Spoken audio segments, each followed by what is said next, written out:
Hey, I think we're good to go. We have everything working. Again, quick introduction. I'm Board Chair Mark Huntsman. For safety reasons, well, first I want to welcome you all here.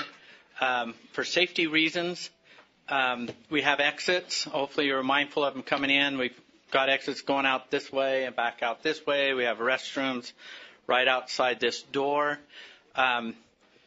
For safety reasons, in this room right here, we're at capacity. There won't be any standing in this room.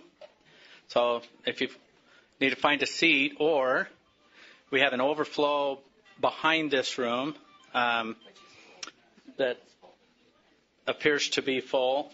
And then we have another room over here where all this is piped in. Back over here, we can take you that way over to 135. 156. What is it? Oh, I'm lying to you. It's room 156. So it's go right back through this hallway here, and we'll make sure there's somebody there to show you where it is. Superintendent might be heading that way right now. There's seating there.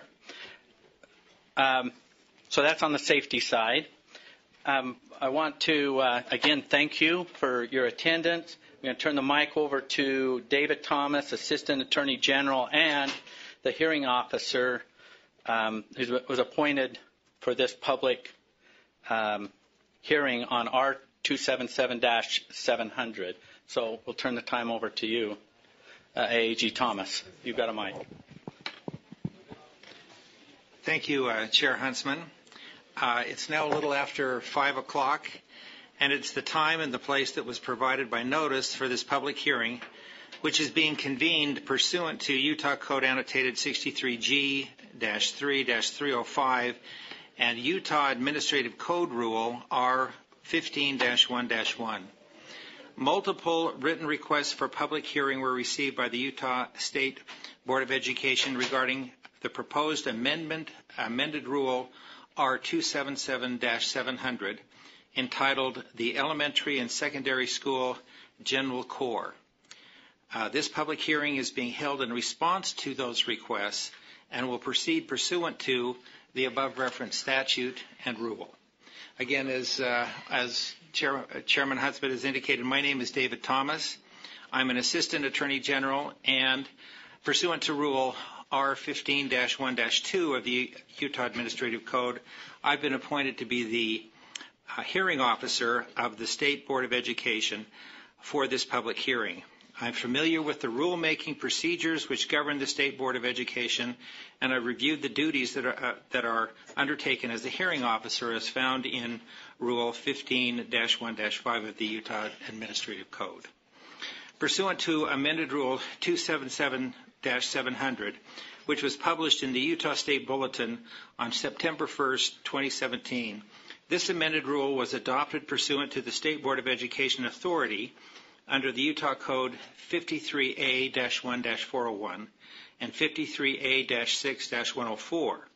The rule states the rule's stated purpose is to, quote, specify the minimum core standards and general core requirements for the public schools and to establish responsibility for the mastery of core standard requirements, close quote. In order to further understand the import of this rule, I'm going to turn a few minutes over to, as part of this introduction, over to Deanna Sudrith, the Director of Teaching and Learning, to describe in a little bit more detail what the amendments to this rule will provide and what their impact may be. Diana? Thank you. Diana Sudrith, Director of Teaching and Learning here at the State Board of Education. So just to recap some of the things that are new in the new rule, first off, there's a differentiation between what's required of students and what's required of LEAs. So what is required in the new rule for students is 7th and 8th grade mathematics, 7th and 8th grade language arts, 7th and 8th grade integrated science, Utah history, and United States history.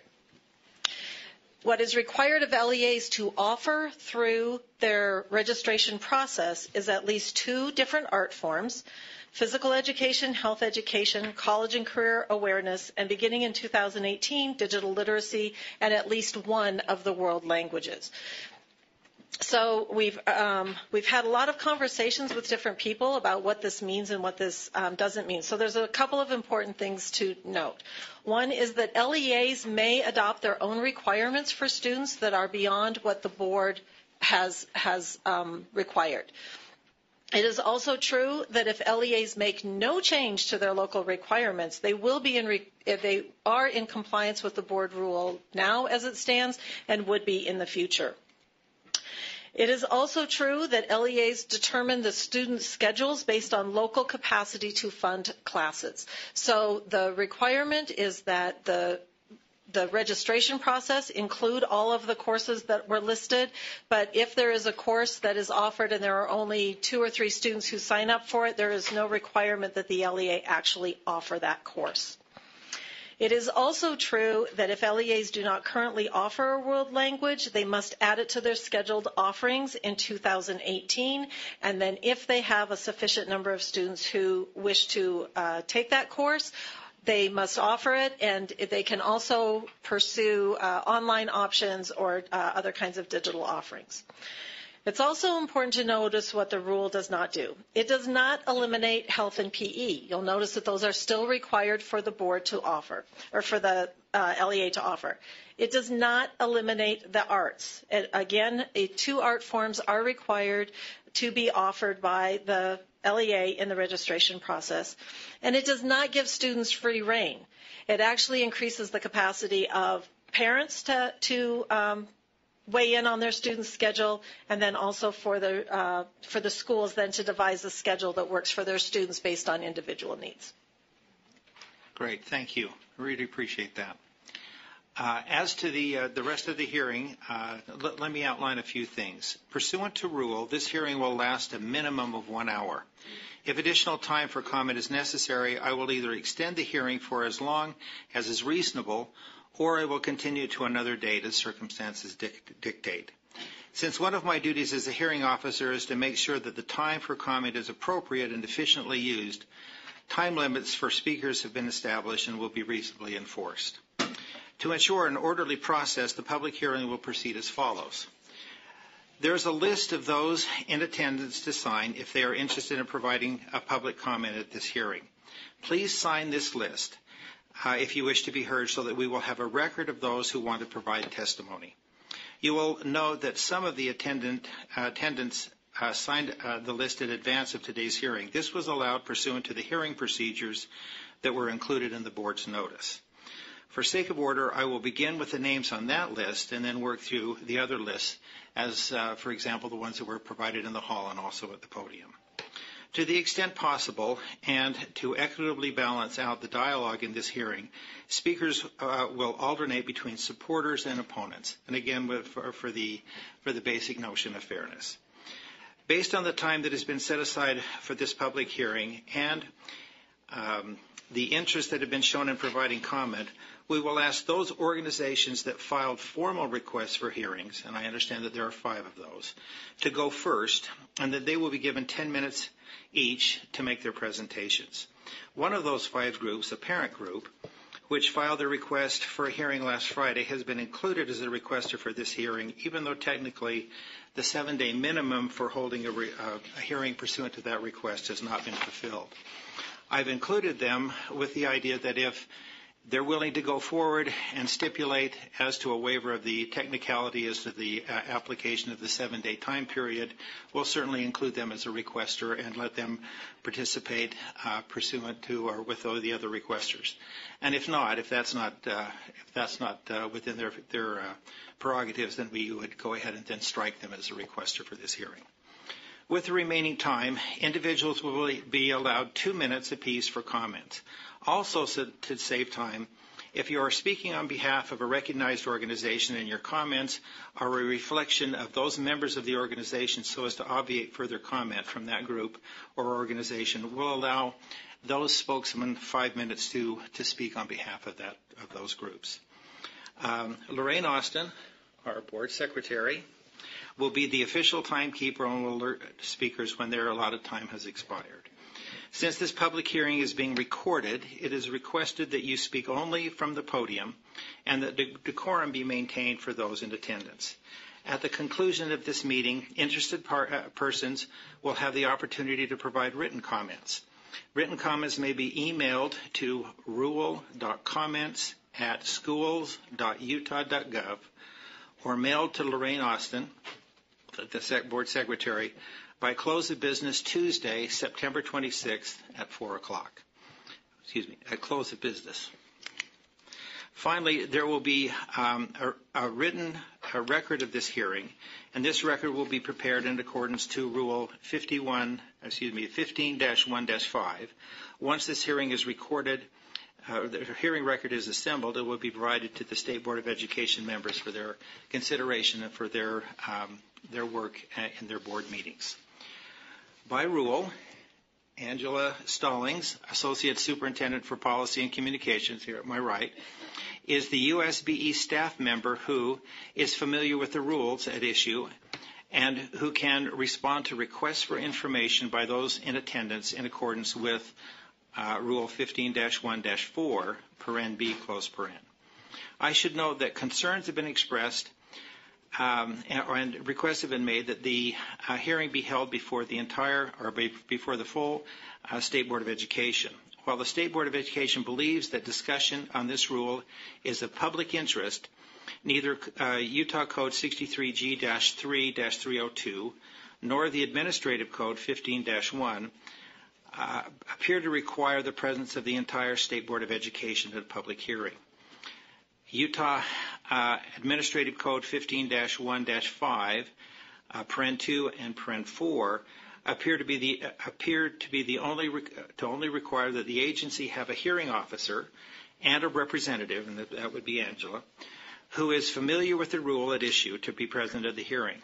That being said, I would note that there is a quorum of the State Board of Education present at this meeting who are present to listen to this public comment, but pursuant to rule, the board may not take any official action at this time.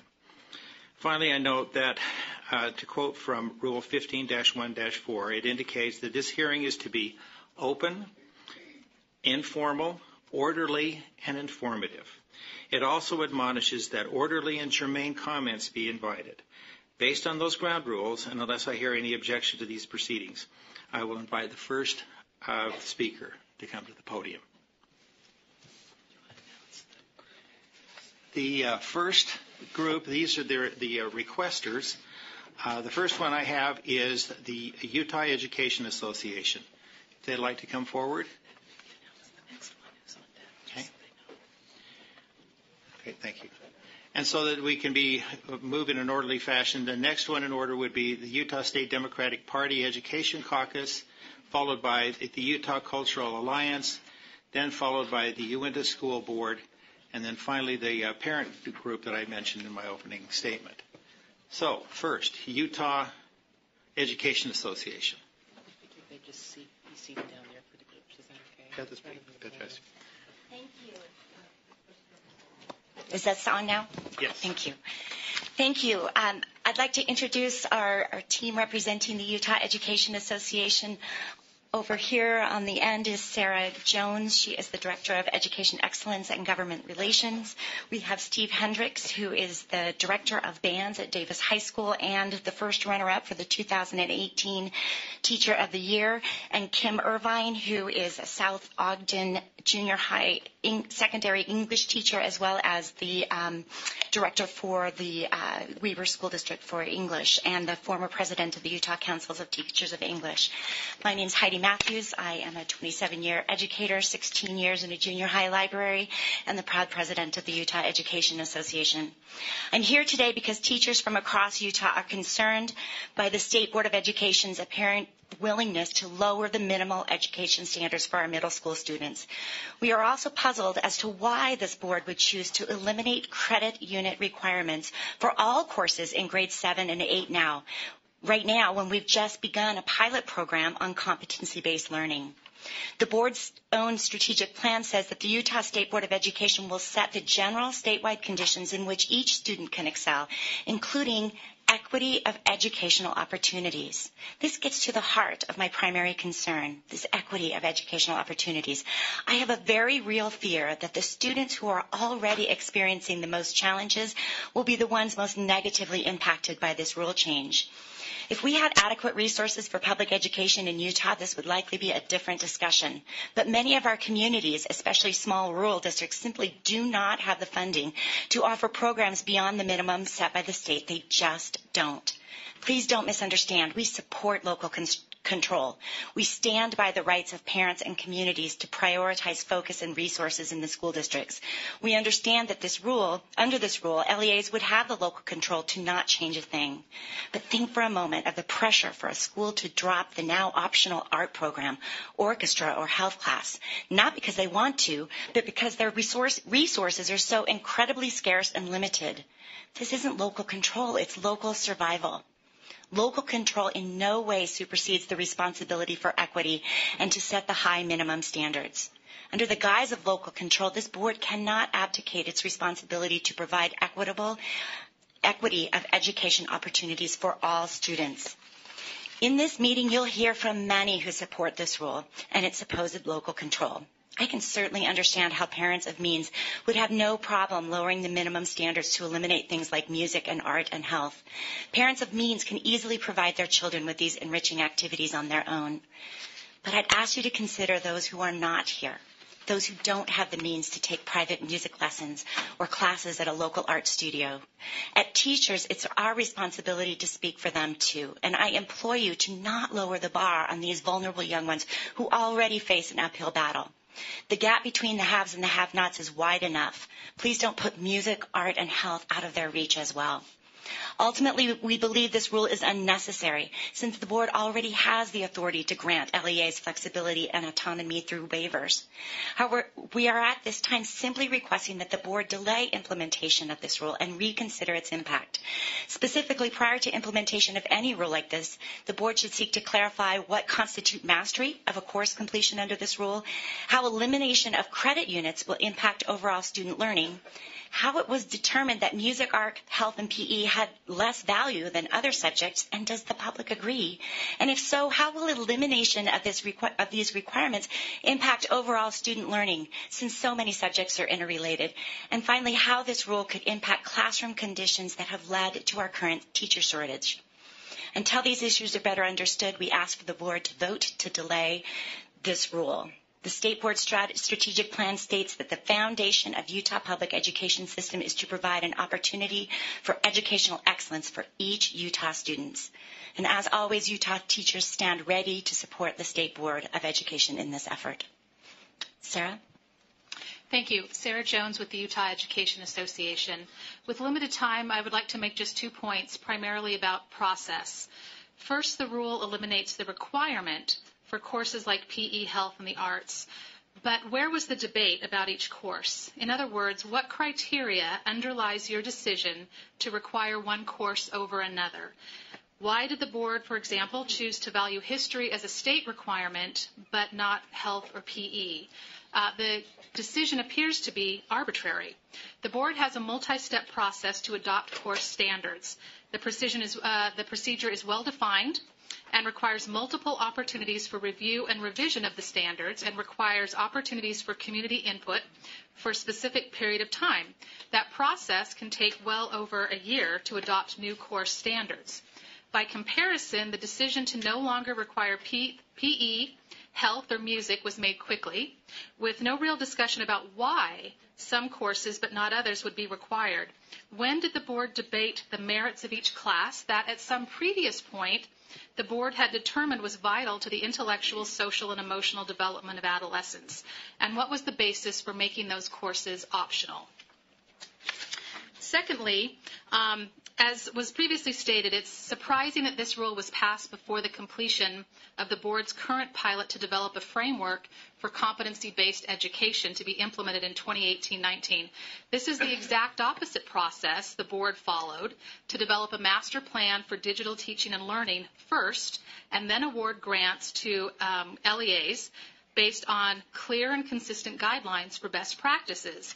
That's an appropriate process. Identify best practices, develop guardrails to ensure student learning is not hindered and is enhanced, then move to allow districts to implement competency-based elements for their communities if it's the right fit and if they choose to do so.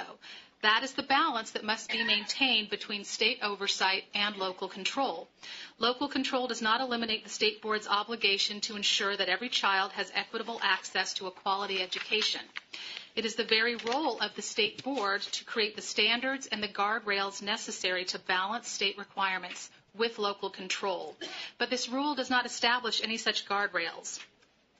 Finally, what is the board trying to accomplish with this change, and how will the board determine that anything improved as a result of this change? Will it increase student motivation, satisfaction, or engagement in coursework? Will this increase student achievement, promotion from grade 8 to grade 9, or graduation rates? Will student access to a well-rounded curriculum be reduced? The rule fails to set any expectation to measure the impact of the changes you're making, and the rule references no best practices or standards for local implementation of competency-based education. So again, we ask that the rule should be delayed until you complete your pilot in the spring and until the board clarifies this decision about education standards and required courses and involves the community and education stakeholders in that discussion about required courses and standards. Thank you. Mr. Thomas, as you know, the Utah Education Association has raised some concerns and objections to the limitations placed of time placed on this hearing this evening. And as the UEA represents over 18,000 educators in the state, I respectfully request an additional 5 minutes for our representative teachers here to speak on behalf of the organization. Okay, I think that's fine. Go ahead. Thank you very much. I'm Stephen Hendricks. I'm the band director at Davis High School. I've been the band director there for 28 years and am a 30-year music educator. I am also instructed to tell you that I am the current state runner-up for the Utah Teacher of the Year. They told me Yes, I had to say that. We're proud. I am blessed to work in a wonderful community that loves and supports arts education. I'm also blessed to have some of the finest music educators working their tails off in the junior highs. Their work is a huge reason why the Davis High Band has experienced the high degree of success over the past 3 decades, and why I feel it is important to address this issue both for myself and on their behalf.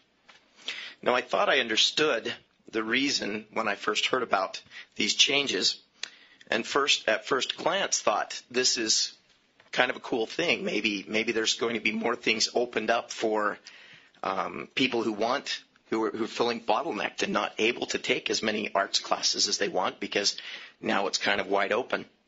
But the more I thought about it, I realized that first glance, that initial take, was not nearly as appealing as it first appeared. When these classes aren't required, it sends a very clear signal to parents and to LEAs that it's not important. I feel like we're devaluing these classes and telling people that they can pick and choose and go around wherever they want to. We don't want to devalue the arts. We don't want to devalue physical education. We don't want to devalue any of these subjects that are so important. My second point is what happens when we say to these children in 7th grade who really don't know what they're doing, they're just doing what their friend is doing, that they don't have to take any of these classes. And without parental support there to steer them in the right direction, my pipeline is gone. I would assume, I'm just venturing that about 95%, maybe even higher, of students start their band experience in 7th grade. Some in 6th grade in the middle schools. If they don't start then, I don't get them. They don't make their way up through the pipeline, and then you don't get to see wonderful things like the Westlake High School Marching Band and the Rose Parade, or the Davis High Marching Band and the Macy's Parade, because we don't have those kids. They didn't come to us. They didn't even get to us. We don't get an opportunity to represent our incredible state in these types of high-profile events. Finally, I want to say that removing these courses, or not removing them, I understand that that's not the point, but not making them required puts our at-risk kids into a situation where they can be now placed in remediation, and all of a sudden those courses are going to be replaced by another math class or another English class. And we're overloading these kids. It's time for us to understand that going out and running around for a while is important to a 7th grader. That going into a music classroom and getting that chance, that moment, I call it the moment for my kids.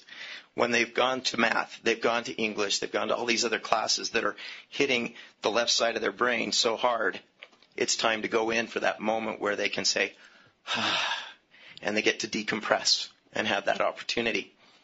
I wonder if our less advantaged kids are going to get that opportunity, because I really feel like what's going to happen is that they're going to be shoved into remedial classes and they're not going to get that opportunity. And then music and the arts is going to become an elitist thing, only for the rich people or for the parents who are more invested in the education of their students. Thank you. My name's Kim Irvine, and I have a master's degree in curriculum design and assessment, and I used to be the... Whoa, I thought that was fun. It was really a hard degree, you guys. I've been teaching for 18 years, and when I say that, I usually introduce myself and say I spend my days with 8th graders on purpose. And I do that because they haven't decided yet. High school students are jaded and a lot bigger and a lot scarier. But with 8th graders, they literally haven't decided who they are yet. And that's the point. We don't sit down and say to an 8th grader, would you like to learn to read? Because we know the benefits of reading. We know how that's going to affect their lives. 7th and 8th graders don't. They don't understand how music, art, drama, dance, and health are going to affect their lives. And so I want that decision made by you guys, not by them. The New York Times quoted Psychology Today, and they said that students that live in poverty by age 3 hear 30 million fewer words than children who don't. The Trib said that we have 35% of our students living in poverty. 35%. Each one of these electives opens up a whole new world, a world of vocabulary, a world of experiences, a world that some of them never actually get to authentically touch, but they can viscerally through a teacher. And it sets many of these students on career paths that we don't even know at this point. One thing that I wanted to talk about also is there's a lot of research, and I've got this here, and I'll leave this for you or send it in later. This is an article that talks about 20 benefits, academic benefits of music. This talks about academic benefits of art that help our students succeed. And this is from the CDC. And since 1970, the obesity rate in junior highs has tripled. 300%. We need our kids in health, and we need our kids in gym. This quote I've morphed just a little bit to end with because I really feel like this kind of sums everything up. Electives have the role in education of helping children become more like themselves instead of becoming like everybody else. Thank you. If you'd pass those documents that you referred to up, we'd be glad to receive those. Okay. Thank you. Okay, the Utah State Democratic Party Education Caucus, please.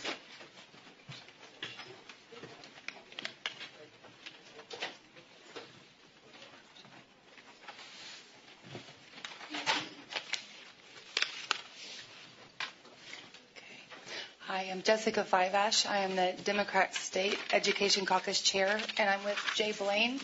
He's the Vice Chair of the caucus. First of all, my question is, how, if it's not required but it's still offered, how are you guys going to fund the courses if you don't have enough students to fill a classroom within a course? You said online classes were an option, but I'm going to come to you now as a Title I school teacher, a 6th grade teacher, and a mother of junior high students. So The courses in question, music and art, those, as they said, was like finally we get a relaxing moment of class. Those are outlets for individual expression that they don't get at other classes. And in 7th and 8th grade, we really need that expression. And as far as health and PE, health class teaches coping skills to learn how to deal with stress in life. And I'm kind of new to Utah, and I am kind of alarmed at the suicide rate here. And I believe that starting young and educating our students on how to deal with stress can alleviate some of that problem maybe with the next generation. PE teaches lifelong skills of how to keep that health going and helps them become lifelong, runners or into fitness and just healthy lives in general, which will then pass on to their own children.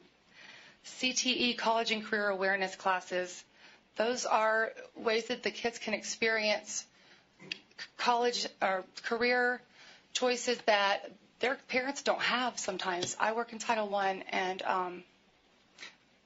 their parents just aren't either. Many times, I don't want to speak on all the students there, but parental involvement is very low or not there at all, and they don't have any direction from home. And while I love parent choice, I have 3 kids of my own, not every kid has that direction from home. When we take away the requirements and we do offer online classes, how are you going to give them the technology to take those classes online? In a low socioeconomic area like I teach in, a lot of my students don't have internet. They don't have computers. They don't have smartphones. So my question is, if you're offering the course online as a way to get around still offering the class, how are those students going to take that class if they can't get online? My own son is in 9th grade, and there's already not enough electives as there is. You're taking math and your general ed core classes, but he's retaking a class from 7th grade because there was nothing left for him to take. And we're not low socioeconomic status demographics, but they do go to those schools where I teach because I want them to have a well-rounded experience in life. And that goes on to the mastery aspect of parent choice and being able to basically clip out of a class, master competency-based classes. I don't believe that we should be able to master a class in 7th or 8th grade when we are learning, and we need to have that experience with our classmates and learning through the classics. If we can just master the course and show that we can pass, we're losing, and we are shortchanging our students on getting that learning experience. It's not just about passing a test. It's about that whole experience of going through the year with their friends and their peers and just learning to be better people and struggling, not just passing a test. These courses are experiences, not just a list of things to check off on a box. Yeah. Good evening. Many of you might remember me from other roles, but in this role, I'm representing the members of the Utah State Democratic Education Caucus, many educators statewide still. But this past weekend, I had the opportunity to attend a national convening on college and career ready standards and ESSA implementation, and attended a presentation by a group from Vermont who has actually been implementing over the past 4 years proficiency-based graduation requirements, and was very interested in the things they had to say about them because of some of the work that we're doing, piloting here and looking at them, and just interest in general on that topic, thinking about it. And for many reasons, I think we're out ahead of putting the cart before the horse here with this rule. And there are so many unanswered questions, as some of the people who just presented before have enumerated. And one of the things they have in their standards are transferable skills. And if you just take a test and exempt yourself out of a class, or do part of a course and don't go through it, I think you're missing out on some of those transferable skills. You may understand the standards, or you may understand the concepts, but there's a lot of transferable skills in there in another previous life, I was a math teacher and enjoyed that immensely. And conveying and working with students to acquire mathematical knowledge and a lot of transferable skills in the process. Now, some of those students could have taken the test before that course even started and said, I know all this stuff. But then we worked on how are we going to use this stuff. And some of them were very bright students. They completed AP Calculus as juniors. And then I was teaching them statistics. And it was a whole new world for them because it was much more about communication than calculation. And they had to learn how to apply it and explain their answers. And that's just one example I give you about transferable skills. Some of them, like I said, were very bright. They could probably do it online. They may be able to do it by themselves. But we worked in groups a lot. That's a transferable skill to the real world. And I understand we're talking about 7th and 8th grade right here. But there's a lot of transferable skills there that these students need by working with their peers, picking up problem-solving skills and things like that. I speak from the areas where I know. And I think there's a lot of things we can pick up if we wait for the pilot to play out and see what's there, see what goes on there. The ability for LEAs to decide this, we have well over 100 LEAs in our state now. There's a lot of different abilities on local boards out there. There's a lot of different knowledge bases out there. Some might be equipped to do this right now, but there's a lot of stuff that needs to be worked with out there. I'm not trying to denigrate anybody's local boards or their ability to do things or parents' abilities to do things. But I think some guidelines from this board on some of the issues would be helpful. Some definitions would be helpful. And that's our input for you. Thank you for your time. Thank you.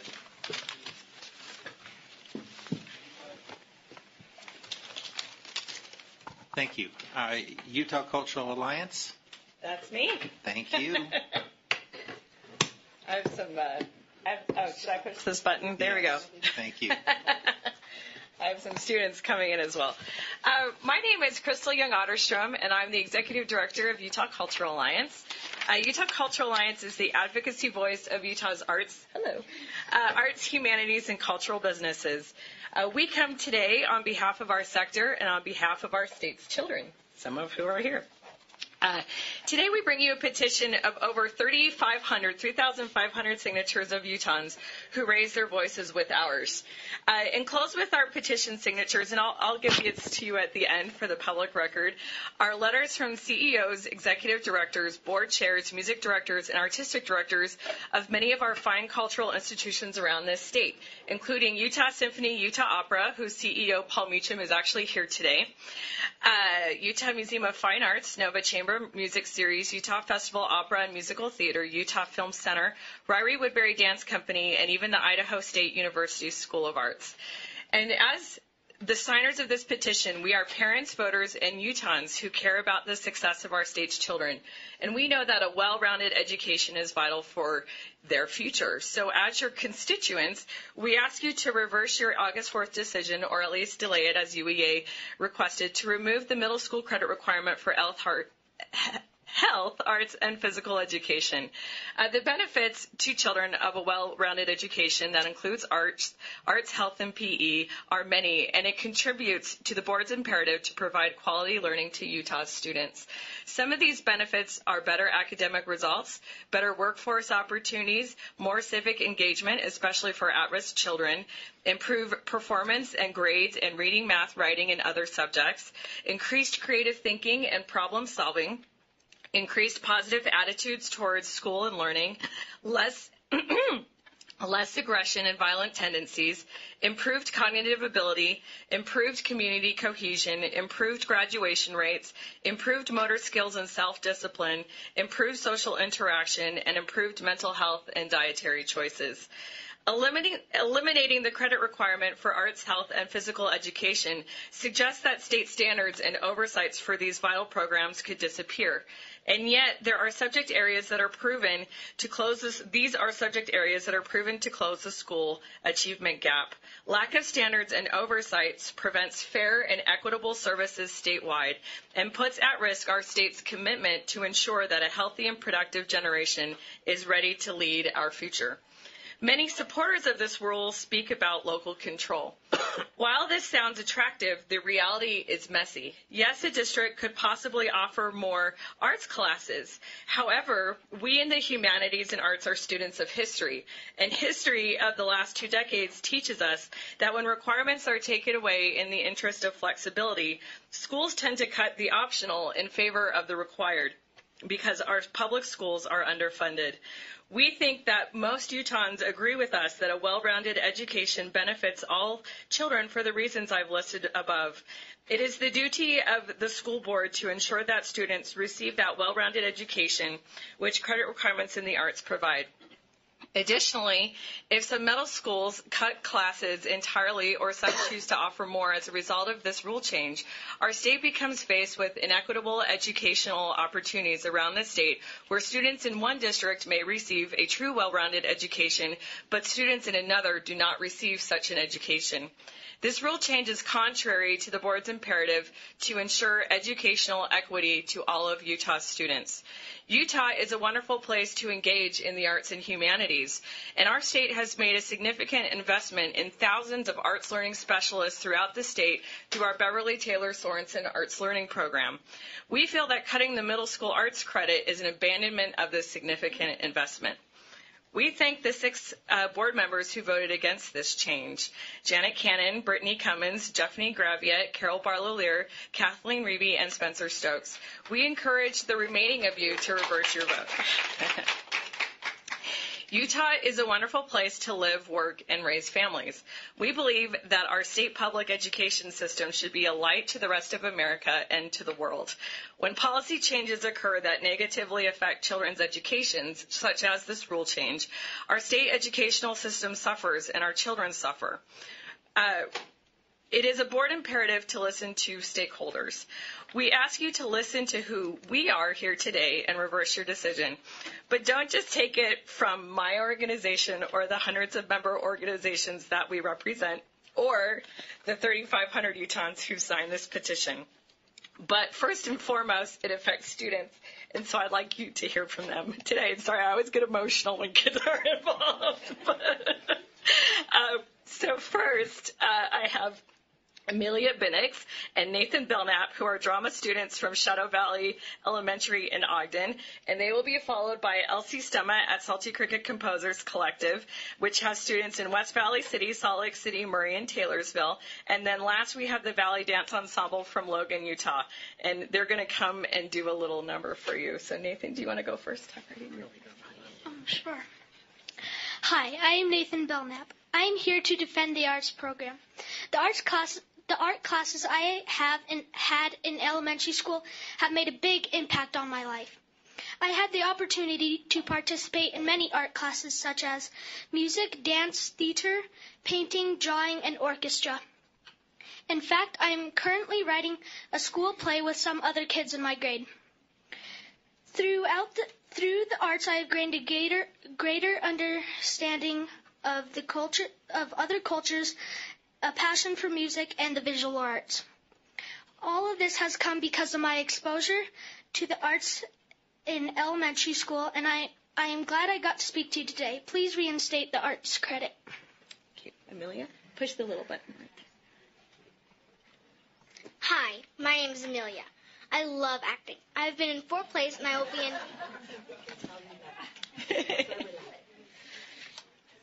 I will be in 2 more school plays this year. Currently, I am writing a play on human rights, which gives me an entertaining way to learn about this important social issue. Having arts in the schools makes learning fun for students. It expands our horizons and gives us an opportunity to open our creative minds. If students aren't given the opportunity to do creative activities at school, they will never find their passion. Please support our passion. Please reinstate the arts credit. Thank you.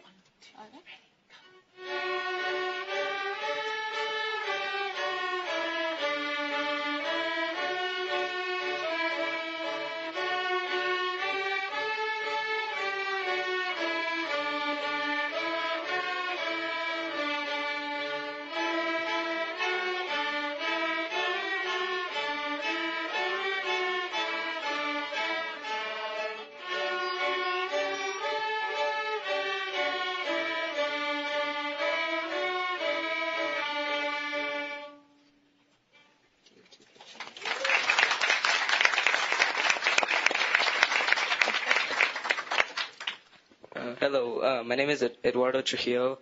I am from West Valley City, and I go to Westlake STEM Junior High. And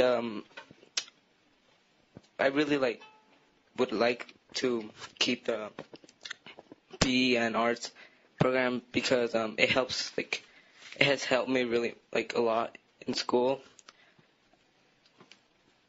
All right. And now Ballet Dance Ensemble from Logan. You guys want to come in? They're going to come dance here in the middle. Can we move a table so they can move in, maybe? Squish here. Oh, thank you.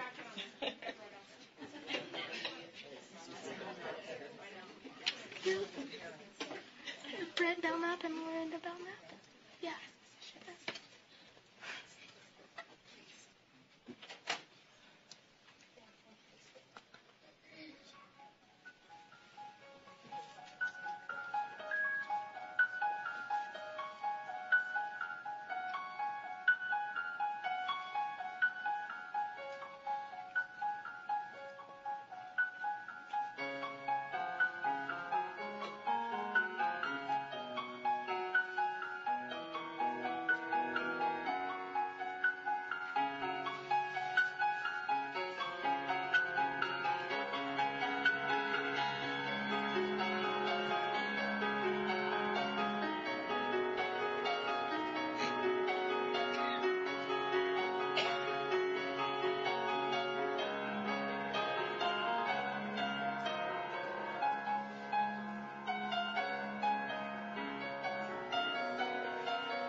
Thank you so much.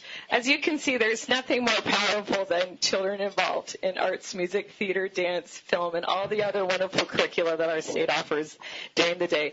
So here's a physical copy of our petition, as well as letters from a number of our member organizations that I'd like to enter into the written record for today and hand out. There's 16 copies. Would be delighted to receive it. Thank you. Thank you. And again, thank you for your presentation. Thank you.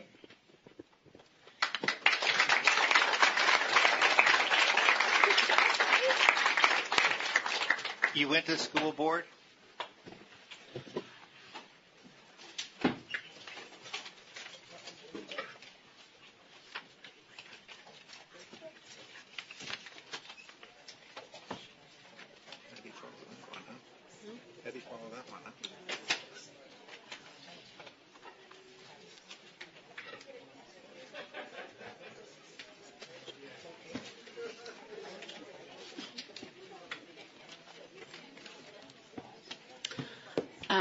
Thank you for accepting our request for a hearing. My name is Risha Bartlett. I am a member of the Uinta School Board. I am joined today by Jim Mumford. He is a counselor for one of our middle schools. And also Christy Nerdin. She is a principal for our other middle school. That's correct, right? Yeah. Yeah. Different middle schools. So the same middle school. So but we were on a committee to talk about this rule together, and we had some wonderful conversations about it, and had some time to collaborate and actually have an option to say, well, what do we want to do rather than just say, well, this is what the state board is saying, so now how do we implement it? We have an option to say, do we want to require or do we not want to require? And we appreciate that option so much because the ability that we had to collaborate on that was one of the best committee meetings I have been to as a board member. And I'm on my 3rd year as a board member. And so I really appreciate the move towards local control.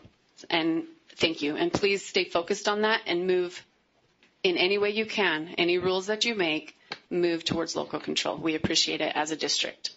And I'd like to turn the time over to Jim to say a few things. Okay, thanks. My comments that I've written down here, and I hope I didn't completely mess it up with all the notes I've written down so far, but the comments I've written down here are in reference to the memorandum we received to the districts about the proposed changes, and not in a real clear understanding of what the actual wording of the rules are. I'm not sure I would understand it anyway, even if I did read all the way through it. But so we've been asked to present our thoughts on it just to have it on record. So I'm going to start reading on that. First, we would like to express our gratitude for the efforts made by this board to increase local control, as mentioned, and allow students the flexibility to create a course schedule that reflects personal and family priorities and interests. We would also like to thank Elisa Ellis for her help in trying to understand some of these things, and also for some of the clarification offered at the beginning of this meeting that allowed us to answer some of our questions and to clarify our interpretations of the memorandum sent out concerning the amendments. We offer our hopes, concerns, and questions with the expectation that they will provide insight into the needs of rural districts and LEAs, and to direct the efforts of the board as they seek to provide effective support and guidance. In this spirit, I will present some of our concerns organically as they originated when we first read the memorandum and had our discussions. First, we hope that the outcome of these rules offers flexibility in regard to teacher certification and course offerings when providing meaningful educational opportunities to students. The memorandum states, and I'm going to kind of skip over directing exactly to where it was, that LEAs are legally obligated to offer the courses listed, increasing the requirement of course offerings with the addition of digital literacy and world language. The memorandum then states that the LEA may integrate the standards of one of the listed courses, using digital literacy as an example, into the other courses, providing that the standards of each course are met. Our initial concern, which has since been addressed in meetings and at the beginning of this meeting, was that the addition of the course standards would increase certification requirements for the poor teachers struggling to manage such a hybrid. However, since our first discussion, again, we've received clarification. For courses that cannot be integrated, however, it is understood that a certified teacher be on staff to provide instruction in that area regardless of student interest, again addressed. For example, if health is an elective instead of a requirement and there's little interest, I specifically chose this one because I've had a lot of conversations with parents about, I don't think my kid needs health, and so I'm kind of bringing this one as an example of a battle I might have to fight. If health is an elective instead of a requirement and there's little interest when registering for the course, it seems we would have to pay a health teacher to serve a small number of students, overwhelming other teachers to stay within our FTEs, or what seems more likely, keep the subject required and thereby defeating the intent of the amendments. Unless we get additional support to have teachers provide elective opportunities independent of whether we can fill that teacher's schedule with 28 to 32 students each period, we're back to forcing students into classes based on the teachers we had to hire or are brave enough to come work for us. I'm going to kind of lead into a specific example for our area that I think may not have been addressed with other people's presentations.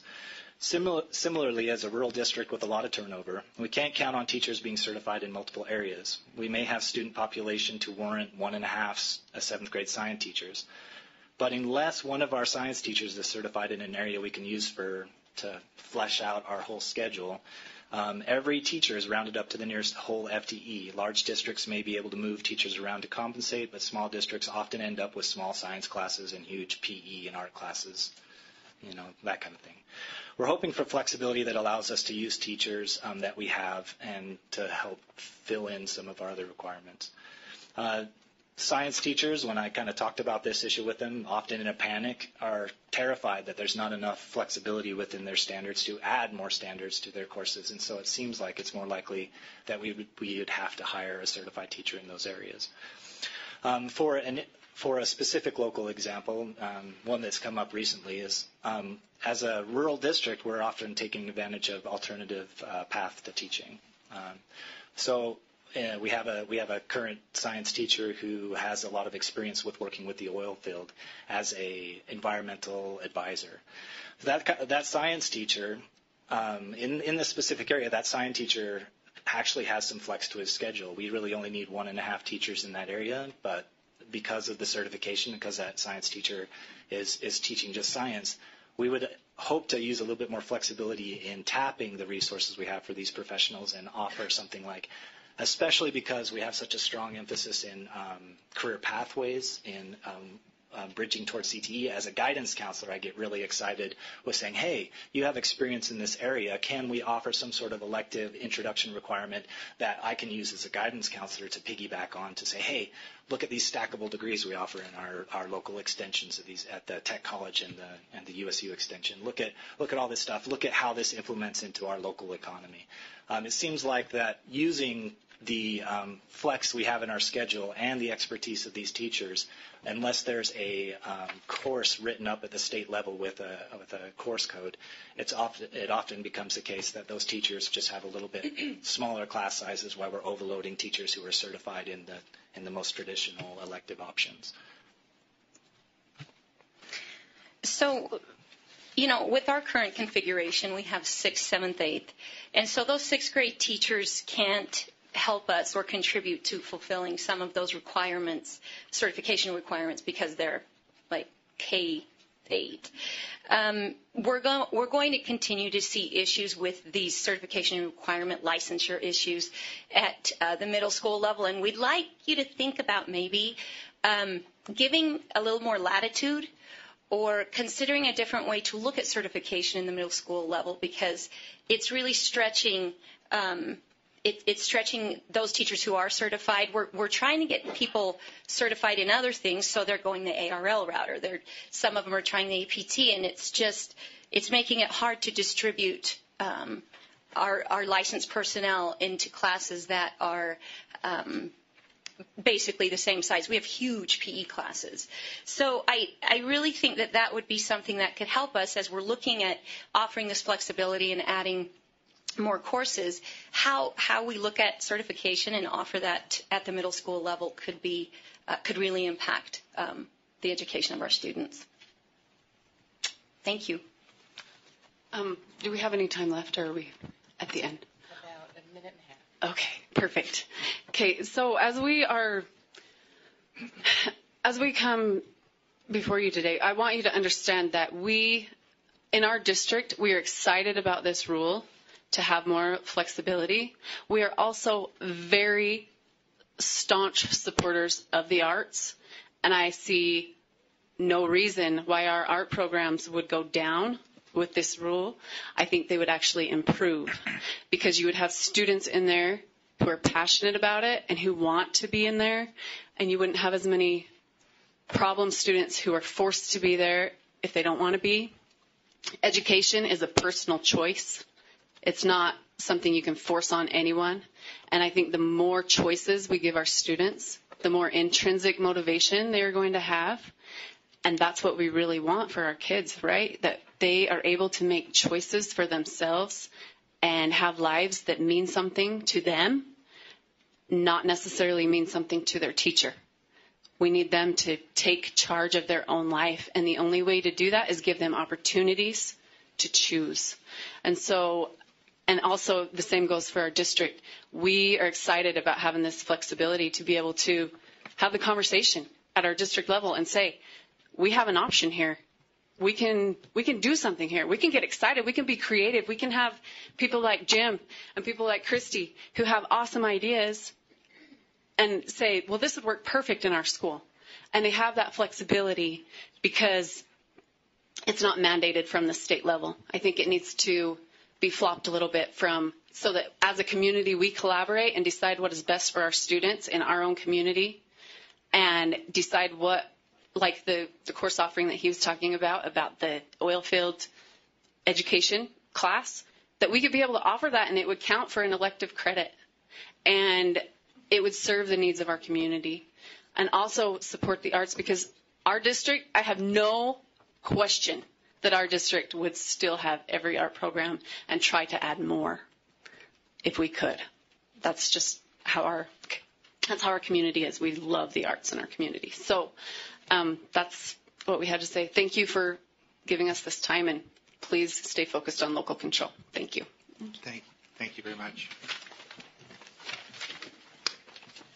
The last group we have then is this parent group that signed up. And Wendy? Yes. Yes. Are you going to go ahead then and yes. participate this time? Do you need me to formally say we're okay that we missed the 7-day window? The fact that you're participating is going to be good enough. Thank you. We appreciate it. Thank you, board members, for taking the time to hear our comments. I represent a handful of parents. There were 2 parents that were not able to sign on to the hearing request, but I'd like to acknowledge them today, Julie Tanner and Mona Andrus. We parents are in favor of the new rule allowing local school boards greater flexibility in determining middle school course requirements. This rule shows trust in our local school boards and the parents that they represent. This rule returns local control to our boards, but most importantly, this rule does not remove music, art, PE, health, or world languages. This rule gives power back to the local level and to the people they represent. It is scary to trust others to make decisions when we are used to having those decisions made at the state level.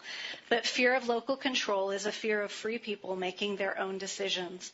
Freedom brings risk, but this board has shown a desire to return that freedom back to the parents through their local boards. It can be assumed that those in Davis or Jordan may not agree with the level of PE or arts that those in Rich or Alpine decide. The districts may disagree with what the charters have determined. Freedom brings with it great responsibility, but it also brings great potential for success, far greater than a one-size-fits-all system.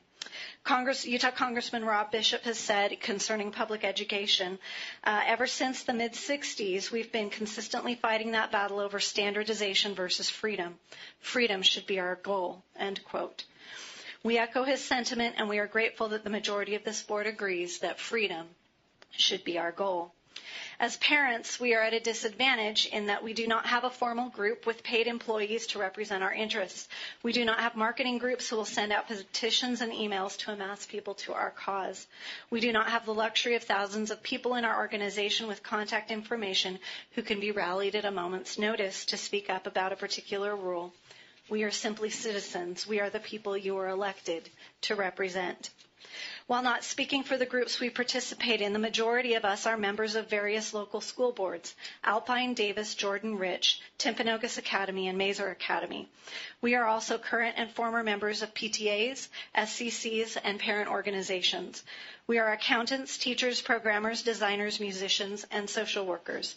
But more importantly, we are parents, and we know our individual children better than anyone. Those of us who are local board members are excited for the trust we have been given. We love the arts. We appreciate PE. We think CTE courses, health, and world languages are extremely beneficial. We thrill at the thought of education being for the benefit and improvement of each and every individual child. We are not motivated to change the middle school course requirements much, if at all, from what the state has had these many years. But we support this rule change because it allows us to legally make exceptions for those individual students who need them. While this may appear to be a theoretical discussion, the impact of this policy is taking place around us as we speak. Here are some examples. Emma has severe food allergies. She was required to take a CTE class that included a foods course, putting her in medical danger. Taylor is a child in foster care who was abused and is traumatized every time that he goes into PE in the locker room to change.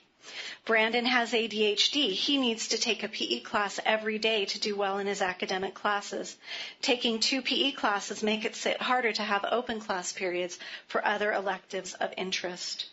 Savannah is in a community symphony program which requires her to take orchestra in school. This limits her ability to take other courses that are not required. Jordan is heavily involved in karate outside of school 4 days per week. He wants to take drama, band, Spanish, and choir, but he can't take all of them because he requires PE. Trina signed up for dual language immersion in first grade. All these years later, she is required to take 2 language courses instead of the one that was originally required when she first committed to the immersion program. Her mother is a social worker and knows the health course would be a repeat of what Trina already understands. She'd like to take a non-required course just for that. Justin has special needs. Being required to take PE and fine arts classes like choir and band adds greater stress to his life. His success with his other courses would be improved if he didn't have to cope with the additional stress of these required courses. While the names of these students have been changed, their situations are real. We also support this rule change because it highlights a very important principle, local control. The best decisions are made at the level closest to those who are impacted. Everyone seems to advocate for local control during elections, but this is the point where local control can be supported or defeated. Do we trust our local school boards to create policies that benefit their communities? Do we trust the parents of our students to decide for each individual child what is in their best interests?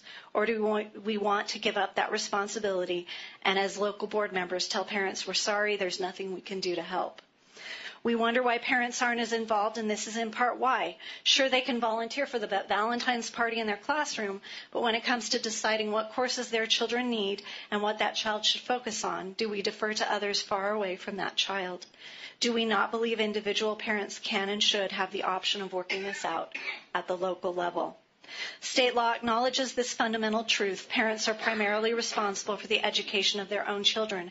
They are the experts of their children, and it is up to those of us on local school boards to represent them and to allow them the necessary flexibility in this area. While there may be ways via IEPs and 504s to individualize requirements, why can we not simply support, as local school boards, a well-rounded set of experiences? But when that doesn't apply, let us trust those parents who need exceptions for their kids to simply ask for them. Why are we so afraid to trust the people who know their children the best, the parents? Thomas Jefferson stated in 1816, quote, "The way to have good and safe government is not to trust it all to one, but to divide it among the many, distributing to everyone exactly the functions he is competent to." End quote. Trust us. Allow us as local board members and parents to make the determination for those children who will not be as successful, being forced to fit into a predetermined box. For many kids, the range of experiences we currently have will be beneficial and helpful. But for those who will experience negative consequences, we should be wanting and willing to allow that level of flexibility. We ask for your trust. Trust that we will defend and protect the variety that currently exists. Physical education, fine arts, health, world languages. Trust also that we will allow individual parents and guardians to make the call to aid their individual children with special needs, with specific challenges, with greater gifts in need of additional focus, those with individual concerns. We either trust parents and want to empower them through their local boards, or we don't. This rule change gives us back that trust. Let us not be afraid of freedom. Thank you for trusting us. Thank you very much. We're now going to move to the public comment, the individual public comment period. But to do so, we need to gather the sign-up sheets and make sure that we are on track there. I know I've had a couple of requests that there are some students who wanted to try to testify and that they need to have priority so that they can get home. We'll see what we can do as far as accommodating that. But we'll take about a 5-minute break and then we'll start up again. Thank you.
You ready to get back into it? As soon as my timekeeper shows up. Here we go.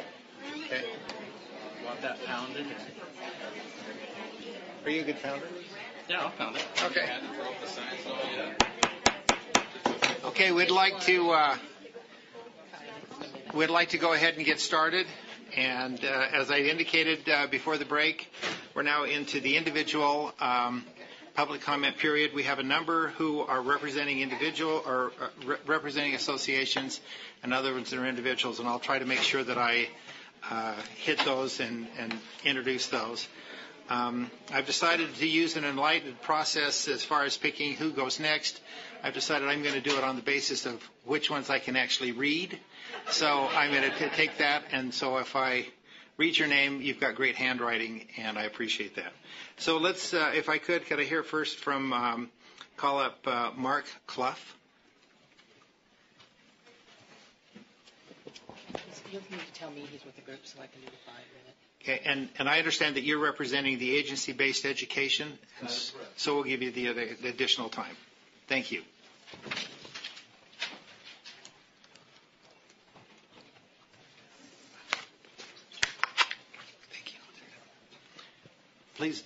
Please go ahead. Okay. Again, my name is Mark Clough, and I represent the agency-based education organization.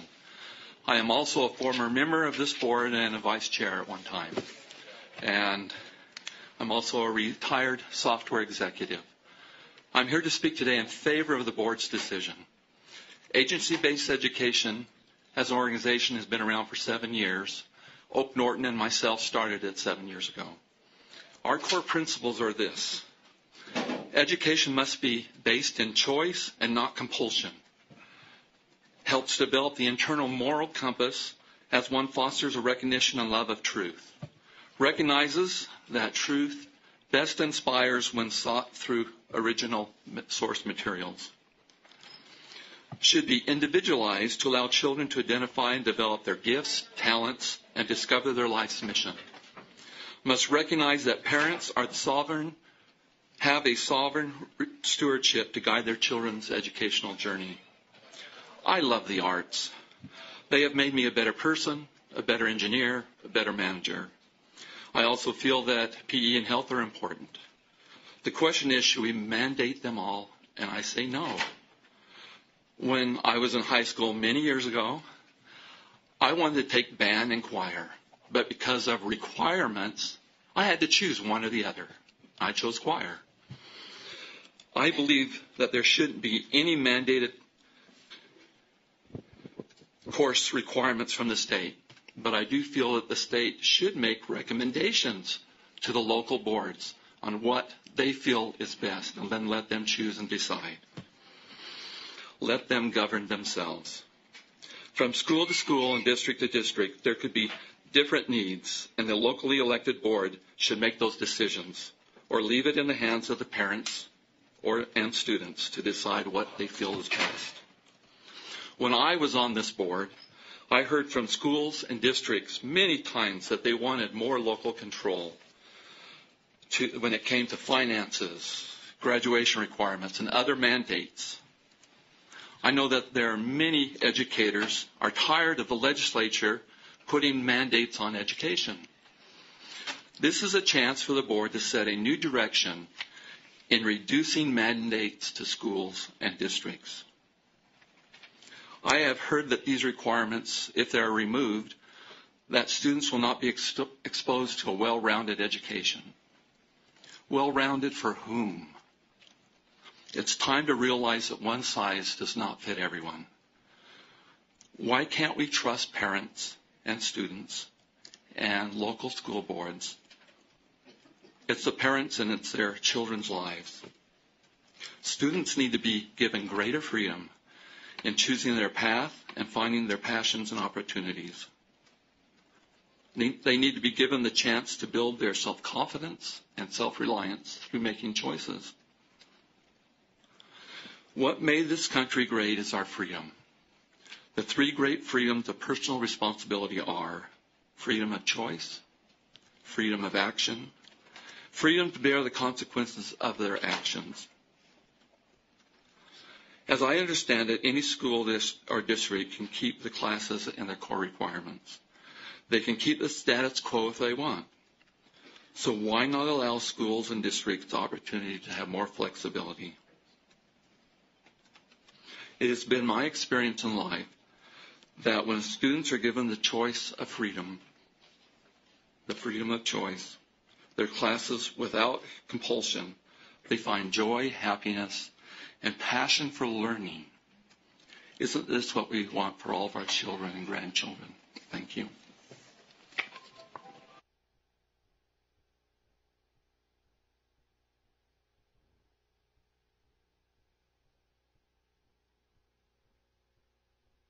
I'm so sorry. Thank you. Leanne Wood is next, and then let me read a couple of others so they can be ready. Christine Wolf, Deanna Kettingring, and Kathleen Kaufman, if you can be ready in that order. She's speaking for Utah PTA. Yeah, and I understand that you're speaking for PTA, Utah PTA? Yes, Leanne Wood, Education Great, Commissioner for Utah PTA. Thank you. Thank you so much, and thank you so many board members for being here, knowing that you're taking time that didn't need to be, wasn't dictated to you. Utah PTA is grateful to be part of this discussion regarding the middle school course offerings. We recognize that these new requirements would allow for more flexibility in choosing electives for middle school students. However, we do fear that removing the specific requirements of PE, health, and the arts, we may in fact be limiting future opportunities for our students. As you know, we only work by resolutions. We work by statements that are passed by our membership during our general meetings of our annual conferences. So I will be referencing Education 2006 High School at Graduation Requirements, Individual Development Arts 2014 Arts Education, and Health 2007 Daily Physical Activity. Utah PTA encourages rigor in student academic pursuits, but also values each student's diverse needs and post-high school plans by encouraging statewide practices and requirements that achieve balance and flexibility in student curriculum. And we also support school rigor in a wide variety of subjects and oppose efforts that too narrowly define academic rigor solely as language arts, math, and science. We support fine arts as an essential part of each child's educational experience. Utah PTA research shows that arts encourages self-directed learning and promote complexity in the learning experience. It also raises the self-esteem of a child. Americans for the Arts states that arts institutes add value to our communities. Regardless of whether people engage with the arts or not, 87% believe they are important to the quality of life, and 82% believe they are important to local businesses and the economy. We also fear that the proportion of overweight children has increased over 50% during the past 10 years. 17% of children ages 2 through 19 are overweight, and the number of at-risk children in Utah is continually on the rise. And physical education helps improve a child's mental alertness, academic performance, and readiness to learn in addition to physical health benefits. Using data from the CDC National Youth Risk Behavior Survey of secondary students found that being physically active 4 or more days per week resulted in a 23% reduction in suicide ideation and attempts in bullied students. Requiring a general and varied education at the middle school level allows students to be exposed to experiences that may refine their choices in the future. We ask that you reconsider this rule and simply allow flexibility for students who are already fulfilling requirements for these important subjects outside of the school day. Thank you. Thank you. Christine?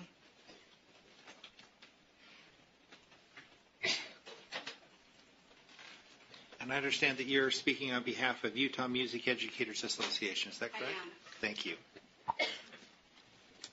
Thank you again for being here. My name is Christine Wolf, and I'm the Music Education Advocacy Chair for the state of Utah.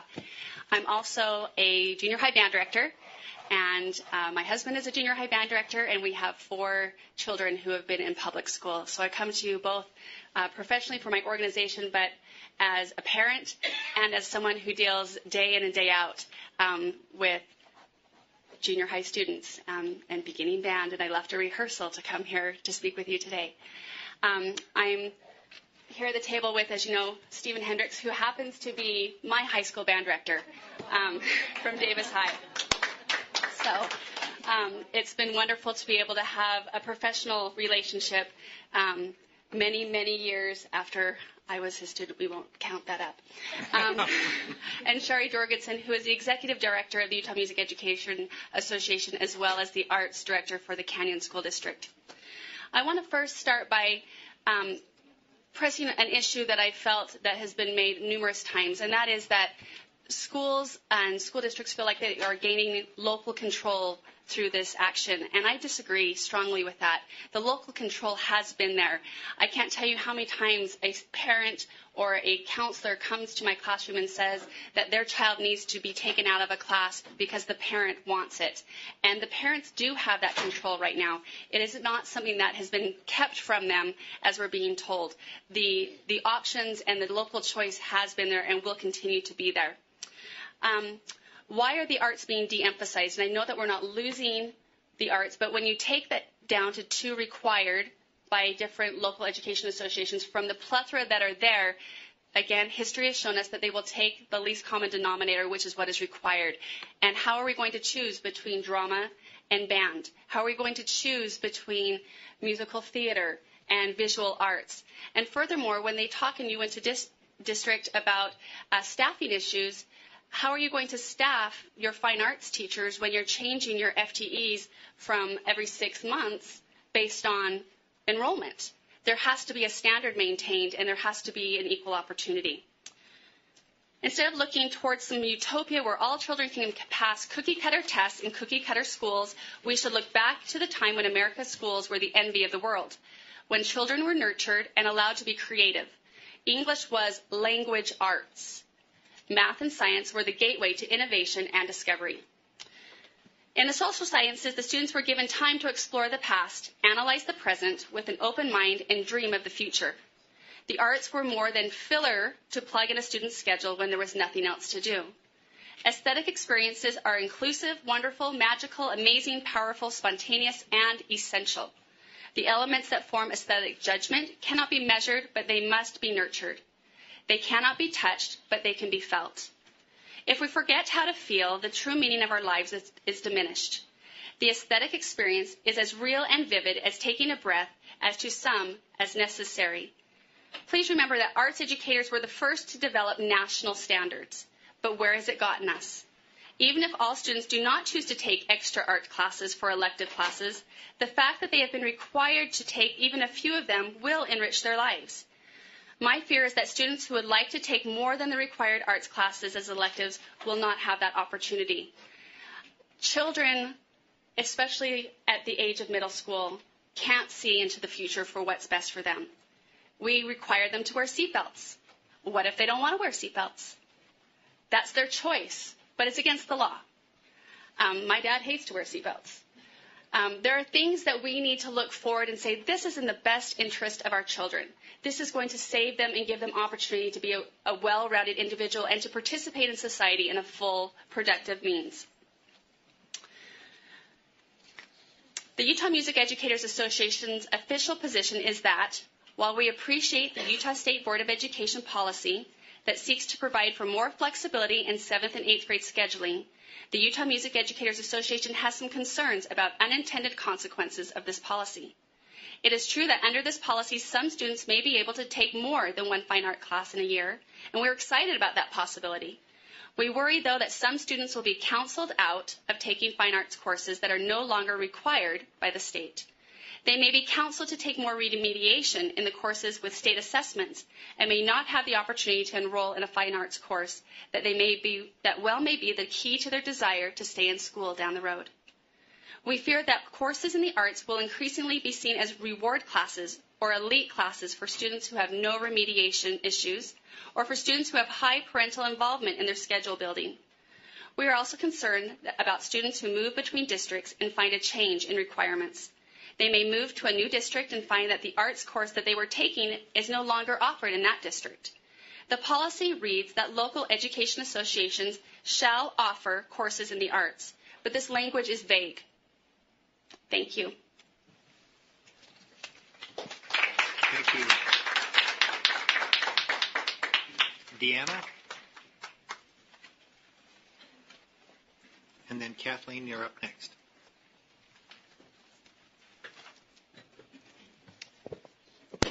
Hi. My name is Deanne Kettering, and I am speaking in behalf of Utah Action for Healthy Kids. Our mission is to mobilize school professionals, families, and communities to take action that leads to healthy eating, physical activity, and healthier schools where kids thrive. We are in favor of policies that promote healthy behaviors and academic achievement in school settings. We feel the new ruling is not meeting these critical needs as it sends the message that PE, health, and arts education is not required and not as important as other subjects.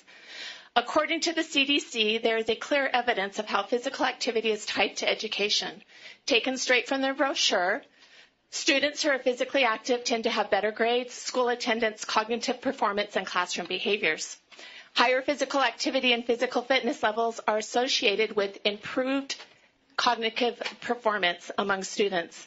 More participation in physical education class has been associated with better grades, standardized test scores, and classroom behavior. And increased time spent for physical education does not negatively affect students' academic achievement. There was also a report entitled Health-Related Behaviors and Academic Achievement in High School Students published in the United States in 2015. I will read from this report, quote, studies conclude that less engagement in health risk behaviors among persons aged 10 to 18 years leads to higher achievement later in life, and that earlier academic achievement during the same period leads to less health risk behaviors later in life. Education is commonly viewed as an important social determinant of health, leading some health professionals to measure and target education-related outcomes in health-focused programming. Conversely, some educational researchers have advocated addressing health risk behaviors and related disparities as a key approach to closing academic achievement gaps among youth. It goes on to say that school health interventions can promote positive health behaviors by offering students opportunities to practice healthy behaviors. 2, increase student knowledge and skills through school nutrition programs and services, physical education, and comprehensive health education. 3, enhancing protective factors such as school connectedness or parent engagement. And 4, shaping school health services and environments more broadly. For such a crucial topic for all children, health is currently only offered a total of 2 semesters for all of our secondary education students. All mental health, nutrition, substance abuse prevention, safety, including CPR, disease prevention, healthy relationships is covered in 1 semester 2 times between the ages of 12 to 18. This ruling potentially takes away one of those 2 semesters, leaving only 1 class to teach these vital concepts. We only have a brief window of opportunity to teach our children these lessons, and that can lead to a healthy life, and we cannot afford to waste that opportunity. Recently, the board heard about the widespread problem of suicide among our teens in Utah. The very classes that could help the mental health of our children are no longer required. Health education, physical and mental, is crucial for our children. To help with prevention, we cannot wait until they are in high school. That is too late. We must start when they are younger. Action for Healthy Kids would ask the board to please reconsider their ruling and make sure all of our middle school children have the opportunity and are required to take health, physical education, and in arts, all of which are essential in developing the whole person. Thank you.